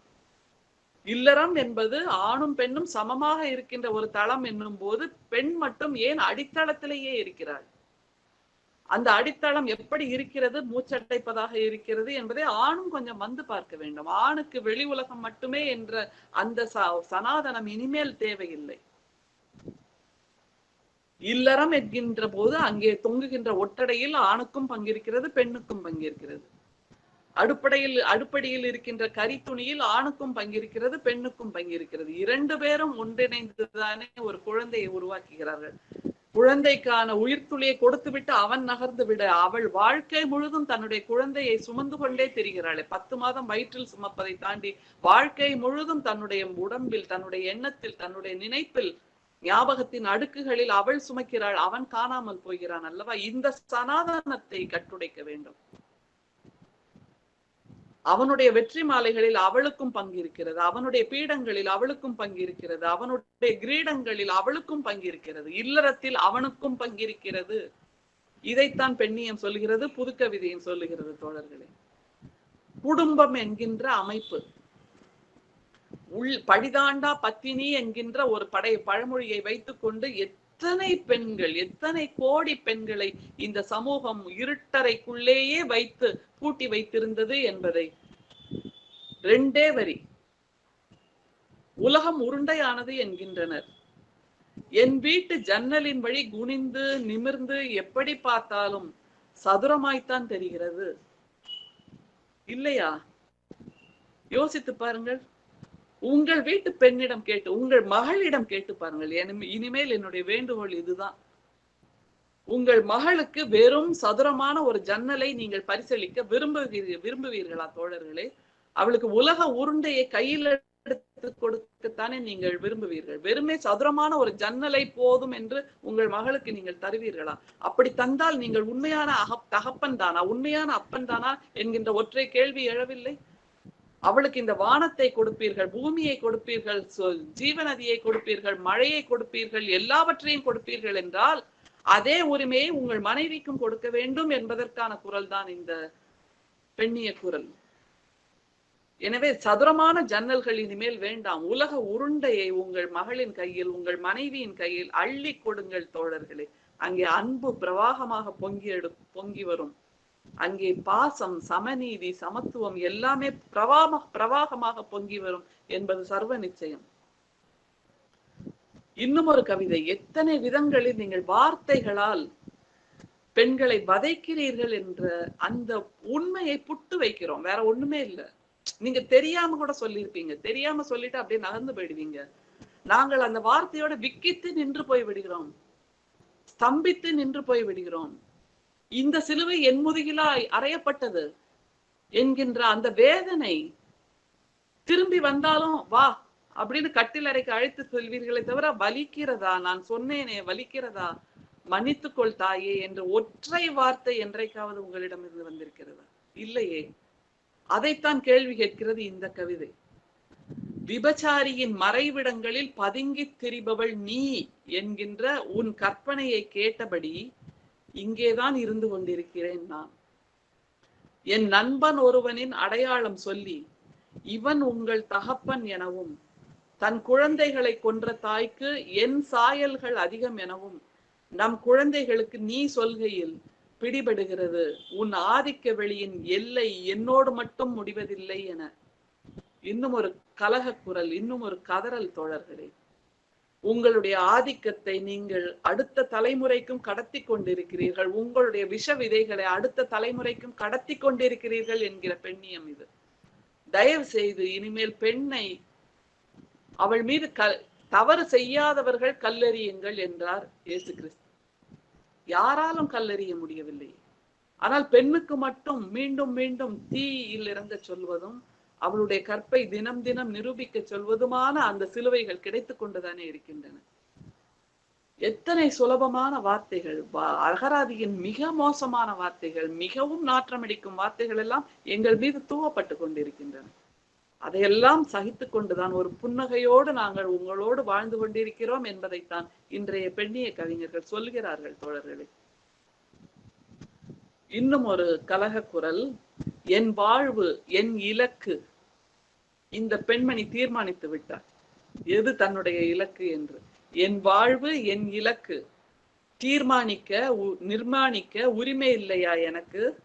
என் உடை என் கல்வி என் உணவு துவங்கி யாரோடு நான் பேச வேண்டும் என்பது வரை நீ தீர்மானிக்கிறாய். ஆணாதிக்க சமூகத்தின் தோள்களில் மனமாய் போவது என் வாழ்வுதான். ஆணாதிக்க சமூகத்தின் தோள்களில் பிணமாய் போவது என் வாழ்வுதான். தோழா நகர்ந்து கொள். வந்துவிட்டது உலக குரல் தோழர்களே. ஒரு நூற்றாண்டுக்கு பின் மௌனத்திலிருந்து கிளம்பி இன்றைக்கு உலக குரல் கேட்கிறது. தோழா நகர்ந்து கொள். நானாக விஸ்வரூபம் எடுக்கிறேன் என்கிறாள் இந்த பெண். நானாக விஸ்வரூபம் எடுக்கிறேன். எனக்கு உன்னுடைய இரவல் முகம் தேவையில்லை. நீ தருகின்ற இரவல் வாழ்க்கை தேவையில்லை. நீ தருகின்ற இரவல் வெளிச்சம் தேவையில்லை. எனக்கு தெரியும் என்னுடைய சூரியனாக நான் இருக்க. எனக்கு தெரியும் என்னுடைய முகமாக நான் இருக்க, என்னுடைய கலையாக நான் இருக்க என்பதை மிக அற்புதமாக உறக்க சொல்கிறார். நகழ்ந்து கொள் தோழா. இனிமேலும் நான் மிஸ்ஸஸ் சோ அண்ட் சோ என்பதில் மட்டும் பெருமைப்பட மாட்டேன். திருமதி என்கின்ற ஒற்றை வார்த்தையில் மட்டும் நிறைவடைய மாட்டேன். எனக்கென்று ஒரு முகம் தேவை என்கின்ற தேடலில் புறப்பட்டு விட்டார்கள் இன்றைய பெண்கள். இன்னும் ஒரு சரி, இந்திய பெண்கள் மட்டும்தானா அப்படின்றால் இலங்கையிலிருந்து ஒரு கலக குரல் கேட்கிறது. கலைமகள் ஷிதாயா என்கின்ற அற்புதமான கவிஞர் சிந்திய குருதிகளை சேகரித்து கவிதை எழுதும் எம் உயிருக்கும் என்ன உத்தரவாதம்? நிச்சயமாக தோழர்களே, உத்தரவாதம் இல்லாத வாழ்க்கை தான் இந்த பெண்களுக்கு. உணர்வுகள் வறண்டு நிம்மதியின்றி வாழும் எமக்கு என்ன நாமம் தெரியுமா? நாம் அகதி என்று அல்லது பிணம் என்று. ஒன்று சொல்கிறேன் தோழர்களே, எல்லா பெண்களும் அகதிகள் தான். எல்லா பெண்களும் புலம்பெயர்ந்தவர்கள் தான். யோசித்து பாருங்கள், 20 வயது வரைக்கும் தன்னுடைய தாய் வீடு என்கின்ற அந்த குருவி கூட்டில் எவ்வளவு நிம்மதியாக அவள் வாழ்ந்திருந்தாள். ஒரு நாள் மனம் செய்வதற்காக நாள் குறித்து அவள் கழுத்தில் தாலியை ஏற்றிவிட்டு இவன் தான் உன்னுடைய கணவன் என்று சொன்ன பின்பு தன்னுடைய பிறந்த வீட்டை முற்றிலுமாக மறந்து ஒரு அகதியை போல் கிளம்பி உங்களிடம் வந்து சேருகிறாளே. அதற்கு பின்பு புகுந்த வீடுதானே அவள் கடைசி மூச்சு வரைக்கும், கடைசியாக சுடுகாடு செல்வது வரைக்கும் அவளுடைய வீடாக இருக்கிறது. எவ்வளவு பெரிய தியாகம்! புலம்பெயர்தல் என்பது மிகச் சுலபமான விஷயமே இல்லை.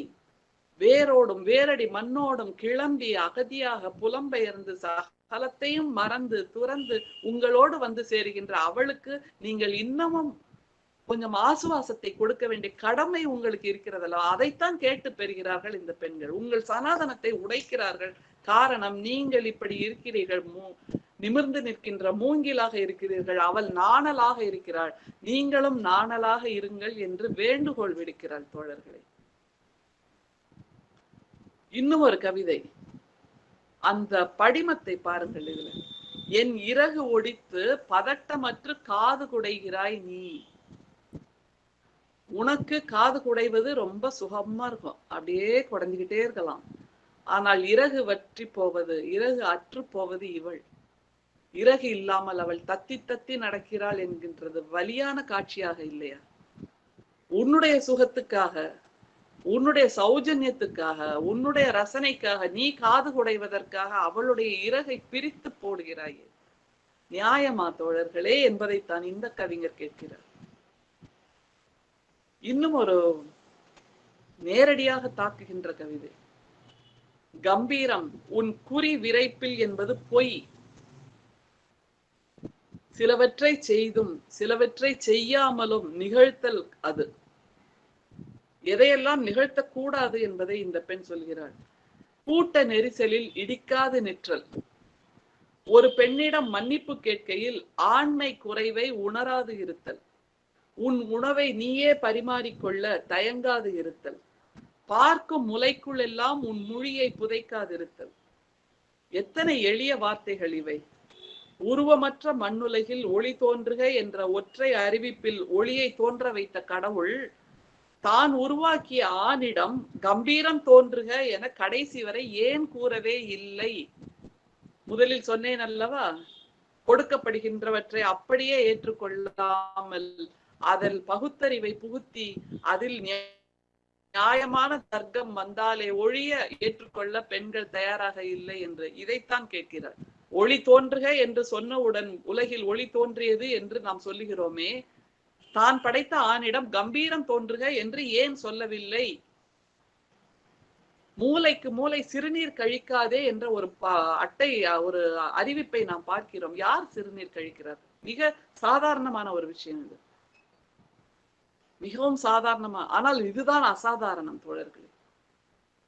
பெண்ணுக்கும் சிறுநீர் கழிக்க வேண்டும் என்கின்ற அவசரம் வரும். ஆனால் கண்ட இடத்திலும் அவள் உட்கார மாட்டாள். அந்த ஒரு உணர்வில் இந்த உணர்வு ஏன் உங்களுக்கு இல்லை என்பதைத்தான் இவள் கேட்கிறாள். அதுதானே கம்பீரம். பெண்ணுக்கான கம்பீரம் அதுதானே.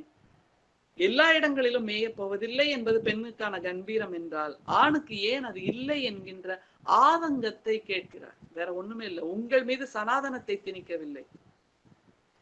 உன் உணவை நீயே பரிமாறிக்கொள்ள தயங்காதிருத்தல். உங்களுக்கு உணவு பரிமாற நாங்கள் தயாராக இருக்கிறோம், ஆனால் எங்களை உட்கார்த்தி வைத்து நீ என்றைக்காவது உணவை பரிமாறி. அதை செய்தால் அங்கே சனாதனம் உடைபடும். என்னோடு சேர்ந்து நீயும் ஒரு கை உப்பை அள்ளி போடு, என்னோடு சேர்ந்து நீயும் ஒரு வெண்டைக்காயை நறுக்கு, என்னை உட்கார்த்தி வைத்து நீயும் பரிமாறு, உன்னை உட்கார்த்தி வைத்து நானும் பரிமாறுகிறேன். அது இல்லாமல் நாங்கள் மட்டுமே தோசை சுட்டு கொடுக்க வேண்டும், நாங்கள் மட்டுமே பரிமாறி கொண்டிருக்க வேண்டும் என்கின்ற சனாதனம் தான் இனிமேல் இல்லாமல் போக வேண்டும் என்பதைத்தான் புது கவிதையும் பெண்ணியமும் மிக அழகாக சொல்லுகிறது. அதே போன்று கல்வி என்கின்ற அந்த நிலை இதுவரைக்கும் யோசித்து பாருங்கள். ஒரு நூற்றாண்டாகத்தான் கல்வி கூடங்களின் கதவுகள் பெண்களுக்காக திறக்கின்றன தோழர்களே.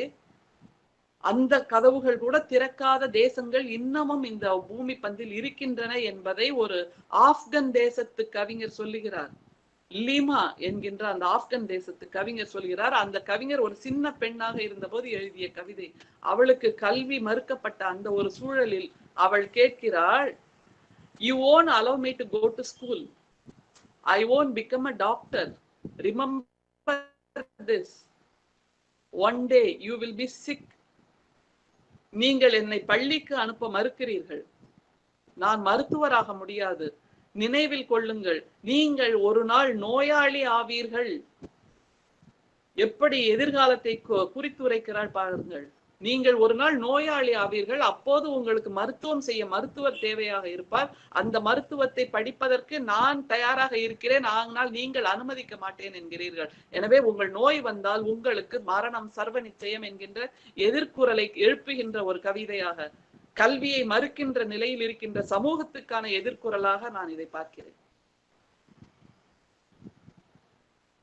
ஏன் கல்வி மறுக்கப்படுகிறது பெண்களுக்கு? பெண்கள் ஏன் பல வகைகளிலும் பல நிலைகளிலும் கல்வி கூடங்களை விட்டு வெளியே வருகிறார்கள் என்றால், ஒன்று கல்வி உரிமை மறுக்கப்படுகிறது என்பது, இன்னொன்று அவளுக்கான வசதிகள் வாய்ப்புகள் இல்லாத நிலையில் தான் பல கல்வி கூடங்கள் இயங்கிக் கொண்டிருக்கின்றன என்பதை மு கீதா என்கின்ற இந்த கவிஞர் சொல்லுகிறார். கண்கள் கலங்க, வயிறு வலிக்க, கேட்கலாமா, விடுவார்களா, போக முடியுமா, போனால் தீருமா என் பிரச்சனை, அனுமதி கிடைத்து அவதியாய் தவித்து அவசரமாய் ஓடினால் எதிர்கொண்டது நீரில்லா கழிப்பறை.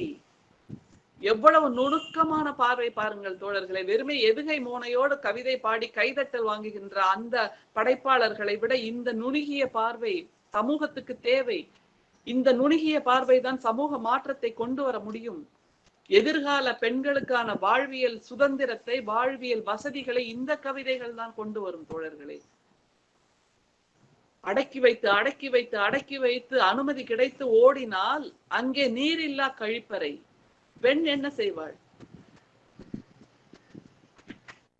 எவ்வளவு ஒரு நுணுக்கமான யோசித்து பாருங்கள். அடுத்தது விழுமியங்களை கட்டுடைத்தல் என்று நான் சொன்னேன். சமூக நீதியை நிலைநிறுத்துதல்.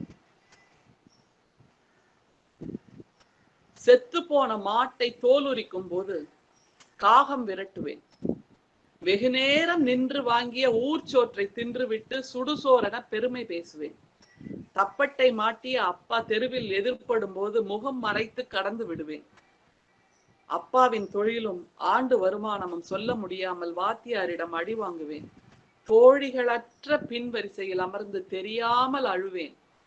இப்போது யாரேனும் கேட்க நேர்ந்தால் பளிச்சென்று சொல்லி விடுகிறேன் பரட்சி என்று சுகிர்தராணி மிக அற்புதமான ஒரு கலக குரலை எழுப்புகிறார். இன்னமும் நாம் ஊர்களில் காலனியை தனியாகத்தானே பிரித்து வைத்திருக்கிறோம். இன்னமும் நான் ஊர்களில் ஊர்ப்புறங்களில் கக்கத்தில் துண்டை வைத்துக் கொண்டு சாமி என்று பேசுகின்ற மனிதர்களைத்தானே உருவாக்கி கொண்டிருக்கிறோம். அந்த அசமத்துவத்தை, அந்த சமமின்மையை கல்வியும் வேலை வாய்ப்பும் சிந்தனையும் தானே கொண்டு வந்து நிறுத்த முடியும் தோழர்களே. அதைத்தான் செய்கிறாள் சுகிர்தராணி. இன்னும் ஒரே ஒரு ஒற்றை வரியை ஒரு கேள்வியாக வைக்கிறார், சமூகத்தை உலுக்குகின்ற ஒரு கேள்வி. சேரி ஊராகாதா அம்மா? தலைகுனியவில்லை நாம் எல்லாம். சேரி ஊராகாதா அம்மா? இதுதான் புது கவிதையின் வெற்றி, பெண்ணியத்தின் வெற்றி என்று நான் பார்க்கிறேன். எந்த விதமான இலக்கணமும் இல்லை, எந்த விதமான எதுகை மோனை இல்லை, எந்த விதமான பூச்சி இல்லை, எந்த விதமான அலங்காரம் இல்லை. மக்கள் மொழி, உரிமை குரல், குடிசையின் குரல், ஒரு சிறுமியின் குரல். இதுதான் சமத்துவ, இதுதான் பெண்ணியத்தின் வெற்றி, புது கவிதையின் வெற்றி. சேரி ஊராகாதா அம்மா? இந்த இதை கலக குரல் என்று சொன்னால் நிச்சயமாக இல்லை, இது உலக குரல் தோழர்களே. எனவே இந்த மாதிரியான குரல், உயிரினும் சிறந்தன்று நானே, நானினும் செய்தியிற் காட்சி கற்பு சிறந்தன்று என்று தொல்காப்பியம் சொல்கிறது. இதை தஸ்லீமா நஸ்ரீன் எப்படி பார்க்கிறார் தெரியுமா? நம்முடைய தொல்காப்பியம் சொன்ன அந்த கற்பு என்கின்ற கட்டமைப்பை தஸ்லீமா நஸ்ரீனும் உணர்ந்திருக்கிறார். எனவே உலகெங்கிலும் பெண்களுக்கான கட்டமைப்புகள் இப்படித்தான் இருக்கின்றன. எனவேதான் பெண்ணியம் என்பது உலகளாவிய சித்தாந்தமாக இருக்கிறது. தஸ்லீமா நஸ்ரீன் சொல்கிறார், நீ ஒரு பெண், நீ இதை ஒருபோதும் மறவாதே. உனது வீட்டின் நிலைப்படியை தாண்டினால் ஆண்கள் உடனடியாக உன்னை கவனிப்பர். தெருவில் நீ நடக்க துவங்கினால் ஆண்கள் உன்னை தொடர்ந்து சீண்டுவார்கள். தெருமுனை தாண்டி பிரதான சாலையில் நீ அடியெடுத்து வைக்கும் போது ஆண்கள் உன்னை கேவலமாக பார்ப்பார்கள், நடத்தை சரியில்லாதவர்கள் என்பார்கள். உனக்கு ஆளுமை இல்லை என்றால் நீ திரும்பி பார்ப்பாய். உனக்கு ஆளுமை இல்லை என்றால் நீ திரும்பி பார்ப்பாய். அப்படி இல்லை எனில் நீ தொடர்ந்து போய்கொண்டே இருப்பாய். இப்போது நான் போய்கொண்டிருப்பதை போல. எவ்வளவு பெரிய வாழ்க்கை பயணம் பெண்களுக்கு, யோசித்து பாருங்கள் தோழர்களே. படியை தாண்டி விட்டால் 100 வார்த்தை, பாதையில் இறங்கிவிட்டால் 1000 வார்த்தை, சாலையில் நடக்க துவங்கினால் 1,00,000 வார்த்தை, பெரும் சாலையில் நடக்க துவங்கினால், ராஜபாட்டையில் நடக்க துவங்கினால் 1 கோடி வார்த்தைகளை அவள் முதுகில் சுமந்து கொண்டுதான் நடக்கிறாள் தோழர்களே. வேதாளம் சுமந்த அந்த அரசனை பற்றி நாம் படிக்கிறோம் அம்புலிமாமா கதையில். ஆனால் எல்லா பெண்களும் முதுகில் வேதாளமாக அந்த வார்த்தைகளை, குறியீட்டு வார்த்தைகளை, நாற்றமடிக்கும் வார்த்தைகளை, அவளுடைய கற்பை கேலி செய்கின்ற, கேள்வி கேட்கின்ற வார்த்தைகளை கேட்டுக்கொண்டேதான் நடந்து கொண்டிருக்கிறார்கள். எல்லா சிம்மாசனங்களும் பெண்களுக்கு இப்படிப்பட்ட குருதிகளாலும் இப்படிப்பட்ட காயங்களாலும் தான் நிரம்பி இருக்கிறதை தவிர அவளுடைய வெற்றி என்பது ஒரே நாளில் ஒரே இரவில் வந்து சேர்ந்தது அல்ல என்கின்ற புரிதலை இந்த கவிதைகள் நிச்சயமாக உங்களுக்கு கொடுத்திருக்கும். போருக்கு எதிரான குரல் என்று நான் சொன்னேன். எவ்வளவு வலி தருகிறது தெரியுமா? போர் என்று வந்துவிட்டால் அங்கே முதல் களப்பலியாவது குழந்தைகளும் பெண்களும் தான் தோழர்களே. எல்லா போர் சரிதங்களையும் நீங்கள் வாசித்து பார்த்தீர்களானால் தெரியும், போர் வீரர்கள் பெண்களைத்தான் வலிய வந்து வன்புணர்வு செய்து அவர்களை அதன் மூலம் தண்டனை கொடுக்கிறார்கள். இதை மறுக்கவே முடியாது. இன்று இந்த நொடி வரைக்கும் அதுதான் நடந்து கொண்டிருக்கிறது தோழர்களே. மன்னர்கள் காலத்திலும் போர்கள் பெண்களை அப்படியே ஆக்கிரமிப்பு செய்து கொண்டு வந்து அந்த புறங்களில் அடைத்து வைத்தார்கள் பட்டத்து மகிழ்ச்சிகளாக. அந்த புறங்களில் இருந்த அந்த பெண்கள் அத்தனை பேரும் போர்களில் தோற்ற ஊர்களில் இருந்து கொண்டு வரப்பட்ட பெண்கள் தானே. அதேதான் இப்போது வீரர்கள் மூலமாக அந்த பெண்களுக்கு வன்புணர்வு செய்யப்பட்டு நடந்து கொண்டிருக்கிறது. குழந்தைகள் அந்த இதில் முதல் களப்பலி ஆகி கொண்டிருக்கிறார்கள். அதற்கு எதிரான உலக குரலை நான் உங்களுக்கு சொல்ல விரும்புகின்றேன். தடியையும் பொல்லையும் துப்பாக்கியாக்கி எதிரியாய் நினைத்து நண்பனை கொல்லுவதும் எமது சிறுவரின் விளையாட்டாகி போய்விட்டது. இப்போது யுத்த கால இரவுகளின் நெருக்குதலில் எங்கள் குழந்தைகள் வளர்ந்தவர்கள் ஆயினர் என்று சிவரமணி சொல்லுகிறார். யுத்த காலங்களில் பிறக்கின்ற குழந்தைகள் கேட்பதெல்லாம் குயிலோசை அல்ல, துப்பாக்கிகளின் ஓசை. அவர்கள் பார்ப்பதெல்லாம் அன்பின் பரிமாற்றம் அல்ல, வன்முறையின் பரிமாற்றம். அதை பார்த்து வளர்கின்ற குழந்தைகள் துப்பாக்கியால் நண்பனை சுடுவதையே சிறுவர் விளையாட்டாக மாற்றிவிட்டார்கள் என்கின்ற அந்த வேதனை ததும்புகின்ற சனாதனத்தை கழிதல் தான் பழையன கழிதல். எது புதியன புகுதல்? சமநீதியை புகுத்துதல் தான் புதியன புகுதல் என்ற புதிய வெளிச்சத்தை நாம் பெற்றாக வேண்டும் தோழர்களே. எனவே அப்படிப்பட்ட ஒரு பயணத்தை நோக்கி இன்றைய என் உரை நாம் அத்தனை பேரும் ஒன்றாக நகர வேண்டும் என்பதாக அமைத்தேன். இன்னமும் ஆழமான பல பெண்ணிய கவிதைகள் இருக்கின்றன, காமத்தை சொல்வதாக, காதலை சொல்வதாக. ஆனால் ஒரு பொது தளத்தில் இளைஞர்கள், குழந்தைகள் நிரம்பி இருக்கின்ற தளத்தில் அவற்றை வெளிப்படையாக சொல்வதை விட மௌன வாசிப்பு கவிதைகளாக நீங்கள் புரிந்து கொண்டால் இன்னமும் சிறப்பாக இருக்கும் என்பதனால் எது உலக குரலாக வேண்டுமோ அந்த பொருண்மைகளை எல்லாம் நான் என்னுடைய உரையில் இணைத்துக் கொண்டேன். நிச்சயமாக ஒரு நூற்றாண்டுக்கு அப்புறம் இந்த பெண்ணியம் வெற்றி பெற்று, புதுக்கவிதை வெற்றி பெற்று உலகம் இதை விதந்தோத்தி பேசும் என்றால் இன்றைய தினத்தில் பூண்டி புஷ்பம் கல்லூரியில் நடத்தப்பட்ட இந்த கருத்தரங்கு ஒரு முன்மாதிரியாக இருக்க வேண்டும். அதை அவர்கள் எடுத்து சொல்லுவார்கள் நிச்சயமாக என்கின்ற நம்பிக்கையில் உங்கள் அத்தனை பேரையும் சந்தித்த மகிழ்வில் விடைபெறுகிறேன். நன்றி தோழர்களை, மீண்டும் சந்திப்போம்.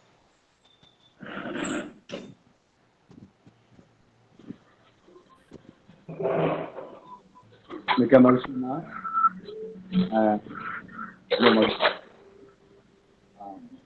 வினாக்கள் இருக்குதா ஜெயரோஜா?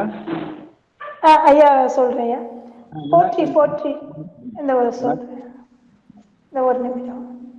போற்றி போற்றி ஓர் ஆயிரம் போற்றி, இன் பொன்னடிக்கு பல்லாயிரம் போற்றி.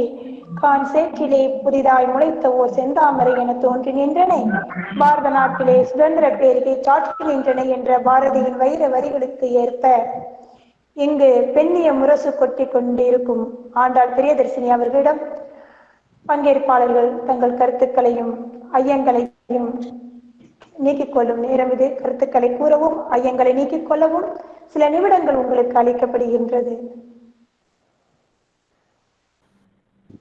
வணக்கம். வணக்கம். நான் பூண்டி கல்லூரி தான், ராஜேஸ்வரி, முனைவர் ராஜேஸ்வரி. மிகச் சிறப்பான ஒரு உரை. நீண்ட நாட்களுக்கு அப்புறம் உங்களுடைய உரையை கேட்க வாய்ப்பு கிடைத்தமைக்கு நன்றி. நான் உங்களோட சேவியர் கல்லூரியிலே ஒரே மேடையில் பேசியிருக்கிறோம், குறுந்தொகையில் மாநாடுகள் என்று. அப்பொழுது சந்தித்தது. எல்லாரும் நலமாக இருப்பீர்கள் என்று நினைக்கிறேன். மிக்க மகிழ்ச்சி. மிகச் சிறப்பான ஒரு உரை. ஒரே ஒரு கேள்வி. இப்பொழுது பெண்ணிய கருத்துக்களை, பெண்ணிய உணர்வுகளை, பெண்ணிய சுதந்திரங்களை போற்றி பாதுகாக்க வேண்டிய நிலையில் உள்ளோம் என்று குறிப்பிட்டுள்ளீர்கள். அதில் பெண்ணுக்கு எதிராக குரல் கொடுப்பவர்கள் பெண்களே என்ற ஒரு கருத்து இப்பொழுது நிலவிக் கொண்டிருக்கிறது. ஏதேனும் ஒரு பெண்ணிற்கு ஒரு இக்கட்டான சூழ்நிலை ஏற்படும் பொழுது, ஒரு அவமானமோ ஒரு இதோ ஏற்படும் பொழுது அதற்கு எதிராக குரல் கொடுப்பவர்கள் ஆண்களா பெண்களா என்பதை பற்றி உங்களுடைய தனிப்பட்ட கருத்து என்ன? சனாதனத்தை உடைத்தல் என்று நான் சொன்னேன் இல்லையா? அந்த சனாதனம் என்பது ஆணுக்கு மட்டுமல்ல, பெண்ணுக்கும் சனாதனம் இருக்கிறது. அதையும் சேர்த்துதான் நாம் சொல்கிறோம். அதனால்தான் பெரியார் சொன்னார் அல்லவா, ஆண்மை ஒழியும் வரை இந்த சமூகத்தில் பெண்ணியம், பெண்கள் விடுதலை பெற முடியாது என்று. ஆண்மை என்ற சொன்ன அந்த சொல்லை, அந்த சொல்லாடலை நான் சனாதனம் என்று எடுத்துக்கொள்கிறேன். ஆண்மை என்பது ஒரு மேம்போக்கான மேலோட்டமான ஒரு வார்த்தையாக நாம் கருதி கொண்டால், சனாதனம் என்பது பெண்களுக்கான சனாதனமும் இருக்கிறது. அதை நான் பலமுறை அனுபவித்திருக்கிறேன். பெண்களுக்கான சனாதனமும் இருக்கிறது, ஆண்களுக்கான சனாதனமும் இருக்கிறது. எனவே சனாதனம் மிக்கவர்கள் ஆண்கள் மட்டுமே என்கின்ற அந்த புரிதல் இன்மை கிடையாது. அது தவறான ஒரு கண்ணோட்டம். ஆண்களும் சனாதனமாக இருக்கிறார்கள், பெண்களும் சனாதனமாக இருக்கிறார்கள். எல்லா ஆண்களும் அரக்கர்கள் அல்ல, எல்லா பெண்களும் தேவதைகள் அல்ல என்கின்ற ஒற்றை புரிதலோடு தான் பெண் படைப்பாளர்கள் எழுதி கொண்டிருக்கிறார்கள். எனவே சனாதனம் பெண் வடிவில் வந்தால் அதையும் எதிர்க்கிறோம் என்கின்ற புரிதல் நமக்கு இருக்கிறது தோழியே. இந்த மாதிரியான பெண்களும் சனாதனமாக இருக்கின்ற நிலையில் அவர்களையும் தான் நாம் கேள்வி கேட்கிறோம். அவர்களுக்கும் எதிரானதுதான் நம்முடைய வினை என்பதை புரிந்து கொள்ள வேண்டும். எனவே ஆண்கள், பல ஆண்கள், எனக்கு தெரிந்த அற்புதமான ஆண்கள் இருக்கிறார்கள். அவர்கள் முற்ற முழுக்க எல்லாரையும் ஒரே தளத்தில் நிற்க வைத்து நாம் குற்றம் சாட்டக்கூடாது. பெண்களை விட அதிகமான புரிதலோடு இருக்கக்கூடிய ஆண்களும் இருக்கிறார்கள். ஆனால் சமூகமும் மொழியும் இலக்கணமும் வாழ்வியல் சுதந்திரமும் ஆண்களுக்கு அதிகமாக கொடுக்கப்பட்டதால் அவர்கள் ஏற்றுக்கொண்ட அந்த சனாதனம் பொதுவான நிலையில் அதிகமாக இருக்கிறது. அடக்குமுறைக்கு ஆளானதால் பெண்கள் இன்னமும் அதிகமாக இந்த சனாதனத்தை அவர்கள் கைவிட வேண்டும் என்பதைத்தான் நான் மீண்டும் மீண்டும் சொல்லிக் கொண்டிருக்கிறேன். இப்போதுள்ள காலகட்டத்தில் இளைஞர்கள் இருக்கிறார்கள் அல்லவா, அந்த 90s கிட்ஸ் என்று சொல்றோமே, அவர்கள் மிக புரிதலோடு ஆணும் பெண்ணுமான இல்லறத்தில் ஒரு தோழமை உணர்வோடு வாழ்ந்து கொண்டிருக்கிறார்கள். அந்த தோழமை உணர்வை பொறுத்து கொள்ள முடியாத தாய்மார்கள் பலரும் இருக்கிறார்கள் என்பது நிஜம் தோழியே. நான் பார்த்திருக்கிறேன் கண்ணால். அவள் சொல்லுவா ஹஸ்பண்ட் கிட்ட, ராஜா எனக்கு கொஞ்சம் தலைவலியா இருக்கு, ஒரு கப் காஃபி போட்டு கொடு அப்படின்னு. உடனே அந்த கணவன் போய் இந்த 90s கிட்ஸ் ரொம்ப அழகா ஒரு காஃபியை போட்டு கொண்டு வந்து தன்னுடைய மனைவிக்கு சாப்பிட செல்லாம் என்று கொடுக்கிறார். அதை பார்க்கின்ற அந்த மகனின் அம்மாவுக்கு வயிறு பதறுகிறது. அது எப்படி நீ என் மகனை வேலைக்கு வாங்கலாம்? அது எப்படி நீ உட்கார்ந்துகிட்டு அவனை போய் காஃபி போட்டு கொண்டு வர சொல்லலாம்? அது எப்படி நீ அவன் முன்னாடி உட்கார்ந்துகிட்டு நீ இதை குடிக்கிற என்பதான இந்த சிந்தனை பின்னடைவுகள் இனிமேல் பெண்களிடமும் மாற்றம் பெற வேண்டும். அதுதான் சனாதனத்தை கட்டுடைத்தலாக இருக்கும். பெண்களும் மாறியாக வேண்டிய சூழலில் இனிமேல் அடுத்த தலைமுறையிடம் நாம் இதைத்தான் சொல்ல வேண்டும். அவர்கள் தயாராக இருக்கிறார்கள். ஆனால் இந்த ட்ரெடிஷனல் என்று சொன்னோம் இல்லையா, பாரம்பரிய பெண்கள், அவர்கள் மாறுவதற்கு தயாராக இல்லை. அவர்களிடம் மாற்றத்தை கொண்டு வர வேண்டியதுதான் இனிமேல் நாம் செல்ல வேண்டிய ஒரு பாதையின் இன்னும் ஒரு மைல்கல். ஆண்கள் சனாதனம் என்பது இருக்கிறது, ஆனால் பெண்களின் சனாதனத்தையும் உடைக்கின்ற அந்த பணியையும் சேர்த்துதான் நாம் செய்ய வேண்டும். எனவே பெண்களை பற்றி பேசுவதெல்லாம் நிறைய கேட்டிருக்கேன், அனுபவிச்சிருக்கேன். தெரியாதா இவளை பத்தி? ஒரே வார்த்தை, தெரியாதா இவளை பத்தி? நாம் அத்தனை பேரும் கேட்ட வார்த்தை தானே. எனவே இதெல்லாம் கடந்து வாருங்கள். தஸ்லீமா நஸ்ரின் சொல்லலையா, காலடி எடுத்து வச்சா பேச ஆரம்பிக்கிற உலகம் பேசிக்கொண்டே இருக்கும், நீ அதற்கு முன் 1000 மைல் நடந்து போயிருப்பாய். எனவே வார்த்தைகளை அங்கேயே விட்டுட்டு நீங்க நகர்ந்து போய்கிட்டே இருங்க. நிச்சயமாக நம்முடைய பயணம் நமக்கானது. அங்கே பிறரின் வார்த்தைகளுக்கு, பிறரின் வசவுகளுக்கு, பிறர் நம் மீது தூவுகின்ற அந்த கற்களுக்கெல்லாம் இடமே இல்லை தோழர்களே. நகர்ந்து கொண்டே இருங்கள் ஜீவநதியாக. வலிக்கும், மனுஷங்க தானே, வலி இல்லாம இருக்குமா? அதையும் ரசிச்சுக்கிட்டு நீ என்ன தூக்கி எறிகிற அளவுக்கு, நீ என் மேல கல் தூக்கி போடுற அளவுக்கு நான் உயர்ந்து நிக்கிறேன்ல, நீ இங்கேதான் நிக்க போற, நான் நகர்ந்து போயிட்டேதான் இருக்க போறேன் என்கின்ற புரிதல் இருந்தால் நாம் இன்னொருவரை பற்றி குறை சொல்ல மாட்டோம். ஆனால் அவரிடம் ஒரு நல்ல மாற்றத்தை உருவாக்குவதற்கு தேவையானவற்றை நாம் செய்து கொடுக்கலாம். அதை நோக்கிதான் இனிமேல் நம் பயணம் இருக்க வேண்டும் தோழி. மிக அருமை, நன்றி. ஒரு மனதை மனப்புண்ணை ஆற்றுகின்ற ஒரு பதிலுக்கு நன்றி தோழி அவர்களே, மிக்க நன்றி. காதுகளை செவிடாக்கி கொள்ளுங்கள். ஓகேயா? இதுதான் என்னோட ஒரே பதில். சமூகம் பேசுகின்ற பேச்சு பேசிக்கிட்டே இருக்கும், காதுகளை செவிடாக்கி கொள்ளுங்கள். உங்கள் சேனம் போட்ட பார்வை மாதிரி போய்கிட்டே இருங்க. அதுதான் நம்முடைய வெற்றிக்கான ஒரே இலக்காக இருக்க முடியும், ஒரே கிழக்காக இருக்க முடியும். வணக்கம். வணக்கம் ஐயா. ஏற்கனவே அதிராம்பட்டினம் கல்லூரியில நீங்க பேசுறப்ப கேட்டேன், இந்த உரையும் அதை விட சிறப்பாக இருந்ததும்மா. எந்த ஒரு ஆணும் சரி, மனைவிக்கு தான் பெண்ணியத்தில் சுதந்திரம் கொடுக்க தாமதிப்பாலே தவிர மகளுக்கு முழு சுதந்திரம் தருகிறான். இதை நீ ஒத்துக்கொண்டுதான் ஆக வேண்டும் அம்மா. இப்ப தற்பொழுது உள்ள சூழ்நிலையில் மனைவிக்கும் சுதந்திரம் கொடுக்கக்கூடிய காலம் வந்துவிட்டது, அதற்கான சூழலும் ஏற்பட்டு விட்டது அம்மா என்பதை மட்டும் உங்கள்கிட்ட பதிவு கொள்ள அவசியமே இல்லையா? அது அவளுடையது. அதைத்தான் பெரியார் சொன்னார். சுதந்திரம் என்பது கொடுத்து வாங்குற விஷயம் இல்ல, இது என்ன பண்டமாற்றா? அவள் திறந்திருக்கிறாள், அவளுடைய வாழ்க்கையை அவள் அதை இயல்பாக இருக்க விடுங்கள். நீங்கள் தலையிடாமல் இருக்க வேண்டுமே என்பதுதான். அதற்கான சூழ்நிலை ஏற்பட்டு விட்டது என்றுதான் சொன்னோமா. அதான் ரொம்ப சந்தோஷம், நீங்க புரிஞ்சு சொல்றீங்கிறது எனக்கு மகிழ்ச்சியா இருக்கு. உங்களை போன்ற தான் இன்னமும் அதிகமாக வேண்டும். விலகி நிற்காமல் தந்தையே விலகி நில் என்ற அந்த புரிதல் இருந்தால் யாருமே சுதந்திரம். அம்மா வணக்கம். வணக்கம். அம்மா நான் தமிழ்ச்செல்வி பூண்டி கல்லூரியில இருந்து பேசுறேம்மா. சொல்லுங்கம்மா. அம்மா உங்க அருமையான உரையாடல்மா, ரொம்ப நல்லா இருந்துச்சு. உங்களை நேர்ல பார்க்கணும்னு ஆசைப்படுறேம்மா. நானே உங்களை எல்லாம் நேர்ல பார்க்கணுமா? எனக்கு இந்த மாதிரி கல்லூரிகளுக்கு கூட்டங்களுக்கு போகும்போது எல்லாரையும் அப்படியே ஆவுச்சேத்து கட்டிக்கிட்டு அந்த ததும்பி நிப்பேன் உணர்வோட. அது வருத்தம் நிறைய இருக்கு. ரொம்ப ரொம்ப பிடிச்சிருந்துச்சு உங்களுடைய உரையாடல், ரொம்ப அருமையா இருக்குது. கண்டிப்பா உங்களை நேர்ல நாங்க சந்திக்கணும். நிச்சயமா. எனக்கு எப்பவுமே அந்த கைய பிடிச்சுக்கிட்டு உள்ளங்கை வெப்பத்தோட பேசுறது ரொம்ப பிடிக்கும். அப்படி அணைத்துக் கொள்ளுதல், அதன் மூலமாக உணர்வுகளை பரிமாறிக்கொள்ளுதல், புல்லரிச்சு போயிடுவேன், கண்ணீர் வரும் எனக்கு. நிச்சயமா எல்லாம் சரியான அப்புறம் சந்திப்போமா? கண்டிப்பா வாங்கம்மா, வாங்கம்மா, எங்க கல்லூரிக்கு வாங்க, நாங்க வரவேற்கிறோம். நன்றிங்கம்மா. நன்றிங்கம்மா. நன்றி. வணக்கம்மா. வணக்கம் அம்மா. வணக்கம். என்னுடைய பெயர் ஜெயலட்சுமி, திருச்சி காவேரி மகளிர் கல்லூரி. நீங்க எங்க கல்லூரிக்கு வந்தப்ப உங்களை சந்திச்சது, இப்போ உங்க உரை கேட்டதுல ரொம்ப மிக்க மகிழ்ச்சி. அருமையான உரை. அம்மா, எனக்கு ஒரு சின்ன ஐயம் இருக்கு. அதாவது இன்றைக்கு சமூகம் பெண் ஒரு புறத்துல நல்லா வளர்ந்திருக்கு, எல்லா துறைகளிலும் சாதனை செய்திருக்கோம். கவி பாடுவதிலிருந்து இல்ல ஒரு விமான பயணத்தில் ஓட்டுநராக இருப்பதிலிருந்து எல்லா துறைகளிலும் சாதிச்சிருக்கோம். இது ஒரு பக்கமா. இன்னொரு பக்கம் பார்த்தா ஒரு 5 வயது சிறுமிக்கு கூட ஒரு பாதுகாப்பு இல்லாத ஒரு நிலை இன்றைக்கு நிலவுகிறது. இப்ப பெண்மை எதை நோக்கி இந்த சமூகத்தில் பயணித்துக் கொண்டிருக்கிறது? இது பத்தி உங்களுடைய கருத்து என்ன? பெண்மை எப்படி மாற வேண்டும் புரட்சிகரமாக? எப்படி எதிர்நோக்கணும்? இல்லை, பெண்மை சரியாகத்தான் இருக்கிறது. ஆண்கள் தான் மாற வேண்டும். ஆண்கள் பெண்ணை, நான் ஆரம்பத்தில் சொன்னேன் இல்லையா, வெறுமே சதைக்கோளமாக மட்டுமே பார்க்கிறார்கள். அது 5 வயது குழந்தையாக இருந்தாலும் சரி, 80 வயது கிழவியா இருந்தாலும் அவனுக்கு அவள் வெறும் சதை. அந்த சதைக்குள் உயிர் இருக்கிறது, உணர்வு இருக்கிறது என்கின்ற புரிதலை நாம் தான் ஆண்களுக்கு, தோழர்களுக்கு ஒரு உணர்த்தியாக வேண்டும். எனவே நாம் வீட்டில் வளர்கின்ற அந்த மகனிடம் புரிதலை உண்டாக்க வேண்டியது தாயின் மிகப்பெரிய கடமை தோழி. தாயின் ஈன்று புறந்தறுதல் மின்தலை கடனே என்று சொன்னார். ஈன்று புறந்தறுதல் என்பது குழந்தையை கொடுப்பது மட்டுமல்ல, அவனை சரியான புரிதல் விகிதத்தில் வளர்ப்பது தாயின் கடமை.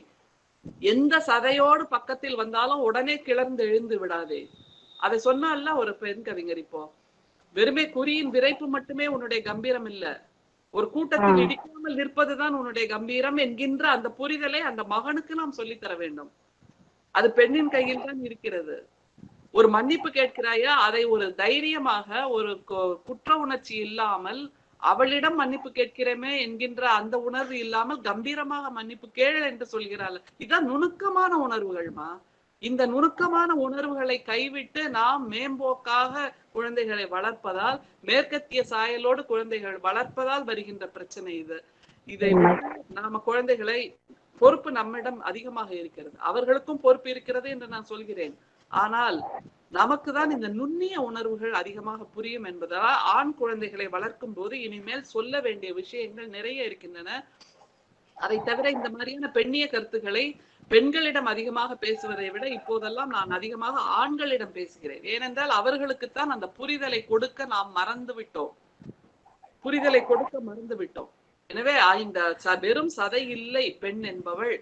5 வயது குழந்தை வேறு, 80 வயது மூதாட்டி வேறு, தாய்க்கிழவி வேறு, உன்னுடைய மனைவி வேறு என்கின்ற புரிதல் வேறுபாடுகள் அவர்களுக்கு தெரிய வைக்க வேண்டிய காலகட்டத்தில் நாம் நிற்கிறோம் தோழி.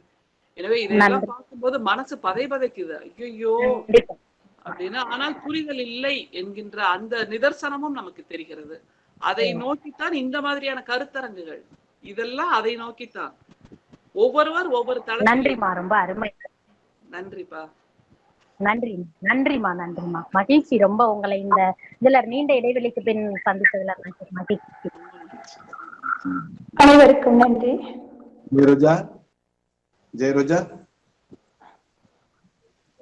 ஐயா, நன்றி உரையாற்றுகின்றேன். நன்றி மறப்பது ஐயா.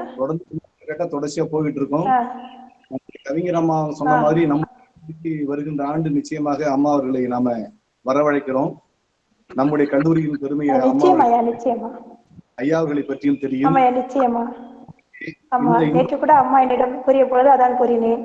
ஐயா அவர்களை அவர் சந்திக்க வேண்டும் என்றார். நிச்சயமாக அவர் சந்திப்பார். நாம் அதற்கு ஏற்பாடு செய்வோம். இருங்க, நான் சொல்லிட்டேன். அதாவது அம்மா போல நம்முடைய கல்லூரியின் பெருமை கருதி நம்முடைய கல்லூரி செயலர் தாளாளர் சீமான் ஐயா அவர்களுடைய இந்த ஆளுமையில் நடைபெறுகிற நம் கல்லூரியினுடைய அந்த பெருமை கருதி அம்மா அவர்களை நாம் நம்முடைய கல்லூரிக்கு நிச்சயமாக அழைப்போம். கண்மணி குணசேகரன் அவர்கள் சொன்ன ஒரு கவிதை நினைவுக்கு வருகிறது. அம்மா கவிஞர் அம்மா என்ன சொல்றாருன்னா, ஆடு மேய்ச்சிட்டு போன சிறுமி ஒரு வயல்ல அவள் பூ பெய்தி விட அதை ரொம்ப அழகா சொல்றாரு, ரொம்ப வலிமையோடு சொல்றாரு. அதனுடைய தீராத வழிகள் அது தெரியும். ஏண்டி மவள இங்க வந்து நீ கண்ணி கழிஞ்ச என்று அந்த பெண்ணை திட்ட, வீட்டுக்கு சென்ற பெற்றோர்கள் எந்த நேரம் எங்க என்ன என்று கேட்டு அந்த குழந்தையை திட்ட, இப்படியா தொடர்ச்சியா சொல்லிட்டு கடைசியா சொல்றாரு, ஏதுமறியா அந்த சின்ன குழந்தை ஒரு அழுக்கு துணியை எடுத்துக்கொண்டு ஒரு கீற்றால் பின்னப்பட்ட கதவை திறந்து கொண்டு உள்ளே சென்றாள் என்று ஒரு இளம் வயதிலேயே பெண்கள் பூ பெய்துகிற அந்த ஒரு வழியை அவர் சுமந்து அந்த கவிதையை எழுதியிருந்தார். ஆக அந்த வகையில் ஆண் கவிஞர்களும் பெண்கள் பற்றிய அந்த சித்தாந்தங்களை உள்ளடக்கி பெண்ணியம் தொடர்பான செய்திகளை அவர்கள் வழங்கி இருக்கிறார்கள். அதனால்தான் நம்முடைய முன்னோராகிய வள்ளுவரை சொன்னார், பெண்ணின் பெருந்தக்கது யாவுள என்று கேட்டார். பிறகு அவர் சொன்னார், பெண்ணின் பெருந்தக்கது இல் என்று சொன்னார். பின்னர் அவரே முடிவு சொன்னார், பெண்ணே பெருமையுடைத்து என்று அவர் முடிவாக சொன்னார். ஆகவே அப்படிப்பட்ட பெண்ணே பெருமையுடைத்து என்று சொல்லக்கூடிய நிலையிலே இன்றைய நம்முடைய சிறப்பு விருந்தினர் அவர்கள் நம்முடைய அழைப்பை ஏற்று நம்முடைய கல்லூரியினுடைய இணையவழி பன்னாட்டு கருத்தரங்களை பங்கேற்று அருமையான பொழிவை நிகழ்த்தி இருக்கிறார்கள். அம்மா அவர்களை நாம் நேரில் வரவழைத்து நாம் இங்கேயே ஒரு மிகப்பெரிய நிகழ்வை நாம் நடத்துவோம், நிச்சயமா நடத்துவோம் என்று நம் கல்லூரியினுடைய தமிழ்துறை தலைவர்கள் சார்பிலே நான் வெளிப்பட கடமைப்பட்டேன். இப்போ ஜெயரோஜா நீங்க நன்றி சொல்லிடுங்க. சரிங்க ஐயா. தமிழ்துறை தலைவர் அவர்களுக்கு நன்றிங்க ஐயா. என்னுடைய நீண்ட நாளை ஆசை, அன்றைக்கே இது திட்டமிடப்பட்டது ஐயா. இன்றைக்கு நீங்கள் அதை செயலாக்கம் செய்திருக்கிறீர்கள். நன்றிங்க ஐயா, மிக்க நன்றி. தோழி அழைத்தமைக்கு மிக்க நன்றி. வணக்கம். நன்றி. ஜெயராஜா நன்றி சொல்லுங்க. ஆண் பெண் வேறுபாடற்ற சமுதாயம் மலர்வதுதான் பெண்ணிய நோக்கம், பெண்ணியவாதிகளின் நோக்கமும். பதம் தவறிய பெண்ணை மீட்டெடுப்பதுதான் இந்த சமுதாயத்தின் கடமை என்று ஆண்டாள் பிரியதர்சினி அவர்கள் நமக்கு சுட்டிக்காட்டியிருக்கிறார்கள். இந்த கடமையை உணர்ந்து அவரோடு நாம் அனைவர் ஒன்றிணைந்து தோள் கொடுப்போம். அர்த்த நாரீஸ்வரராக இருக்கும் அந்த ஈஸ்வரனை வழிபடுவதும் நாம் பெண்ணையும் ஆணையும் சமமாக நடத்த இந்த சமுதாயம் பக்குவப்படுத்திக் கொண்டது என்றால் பாலியல் வன்கொடுமையற்ற பெண்ணிய சுதந்திரம் கிடைக்கும், வரதட்சணை கொடுமையற்ற சுதந்திரம் கிடைக்கும். இல்லத்திலும் நாட்டிலும் பெண் சுதந்திரமாக நடமாடுவாள். காந்தி கூறியது போல பெண் நகைகளை அணிந்து நல்லறிவிலும் நடமாடும் இந்த சுதந்திரம் பெண்ணுக்கு கிடைக்கும் என்ற கைகூட நாம் அனைவரும் அவரோடு ஒன்றிணைவோம் என்று கூறி எனது நன்றி உரையை துவங்குகிறேன். இந்நிகழ்ச்சி சிறப்புற நடைபெற உறுதுணை புரிந்த எல்லாம் வல்ல இறைவனுக்கு எனது முதற்க நன்றியை தெரிவிக்கிறேன். ஆயிரம் ஆயிரம் பேருக்கு அனுபவிக்கும் அவர்களின் திருடி வணங்கி எனது நன்றியை தெரிவிக்கிறேன்.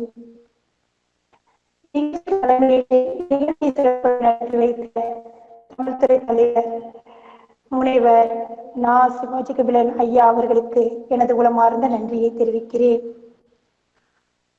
ஆய்வு கடலில் மூழ்கி ஆணை முத்துக்களாய் அரும்பெரும் பெண்ணிய சிந்தனை கருத்துக்களை அள்ளி கொடுத்த ஆண்டாள் பிரியதர்சினி அவர்களுக்கு எனது உளமான நன்றியை பேராசிரியர்கள், தமிழ் ஆர்வலர்கள், ஆய்வாளர்கள், மாணவர்கள், இந்த சமுதாயத்தின் சார்பிலும் தெரிவிக்க நான் கடமைப்பட்டிருக்கிறேன்.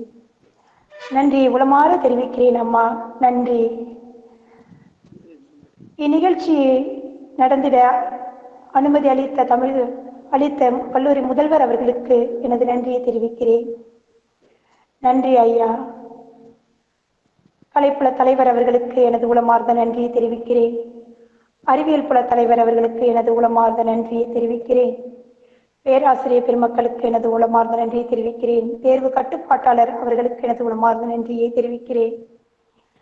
மேலாண்மை இயக்குனர் அவர்களுக்கு எனது உளமார்ந்த நன்றியை தெரிவிக்கிறேன்.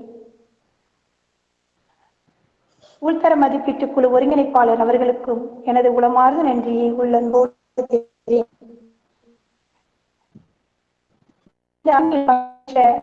பங்கேற்பாளர்கள், பேராசிரியர்கள், தமிழர்கள், ஆய்வாளர்கள், மாணவர்கள் அனைவருக்கும் எனது உளமார்ந்த நன்றியை இரு கரம் கூப்பி தெரிவிக்கிறேன். மீண்டும் இணைய வழி அடுத்த கருத்தரங்கில் சந்திக்கும் வரை உங்கள் இதய கதவுகள் எங்களுக்காக திறந்திருக்கட்டும் என்று கூறி விடைபெறுகிறேன். நன்றி, வணக்கம். வாழ்க தமிழ். வணக்கம். வணக்கம். நன்றி. நன்றி அம்மா, நன்றி. மிகுந்த மகிழ்ச்சி. ரொம்ப மகிழ்ச்சி. நீங்க அற்புதமா பேசுறீங்க தமிழ். நல்ல முக்கியமான ஒருத்தவங்களுக்கு நன்றி சொல்லணுமா? என்னன்னா, இந்த நிகழ்ச்சி நடந்திட உறுதுணை புரிந்த தகவல் தொழில்நுட்ப கலைஞர்கள் ரா மதியழகன், ஈசா எவரிவேர் நிறுவனத்திற்கு, வேதாரண்யம் ஈசா எவரிவேர் நிறுவனத்திற்கு எனது உளமார்ந்த நன்றியை அனைவர் சார்பிலும் தெரிவிக்கிறேன். அம்மா நன்றி. அம்மா சொல்லுங்கம்மா உங்களுடைய கருத்துக்களை. மன்னிக்கணும் இடையில நான் குறுக்கிட்டதற்கு. ஒன்னும் பிரச்சனை இல்ல. மிக சிறப்பான ஏற்பாடுகள், நல்ல தமிழ் உணர்வுள்ள பேராசிரியர்கள்லாம் சேர்ந்து. சோ ரொம்ப மகிழ்ச்சியா இருந்தது எனக்கு. உணர்வு உங்களோட ஆசை, அதான் உங்களோட ஆசை எங்களுக்கு எப்போ வேண்டும். எப்பவுமே உண்டு. எல்லாரும் நல்லா இருப்போம்பா.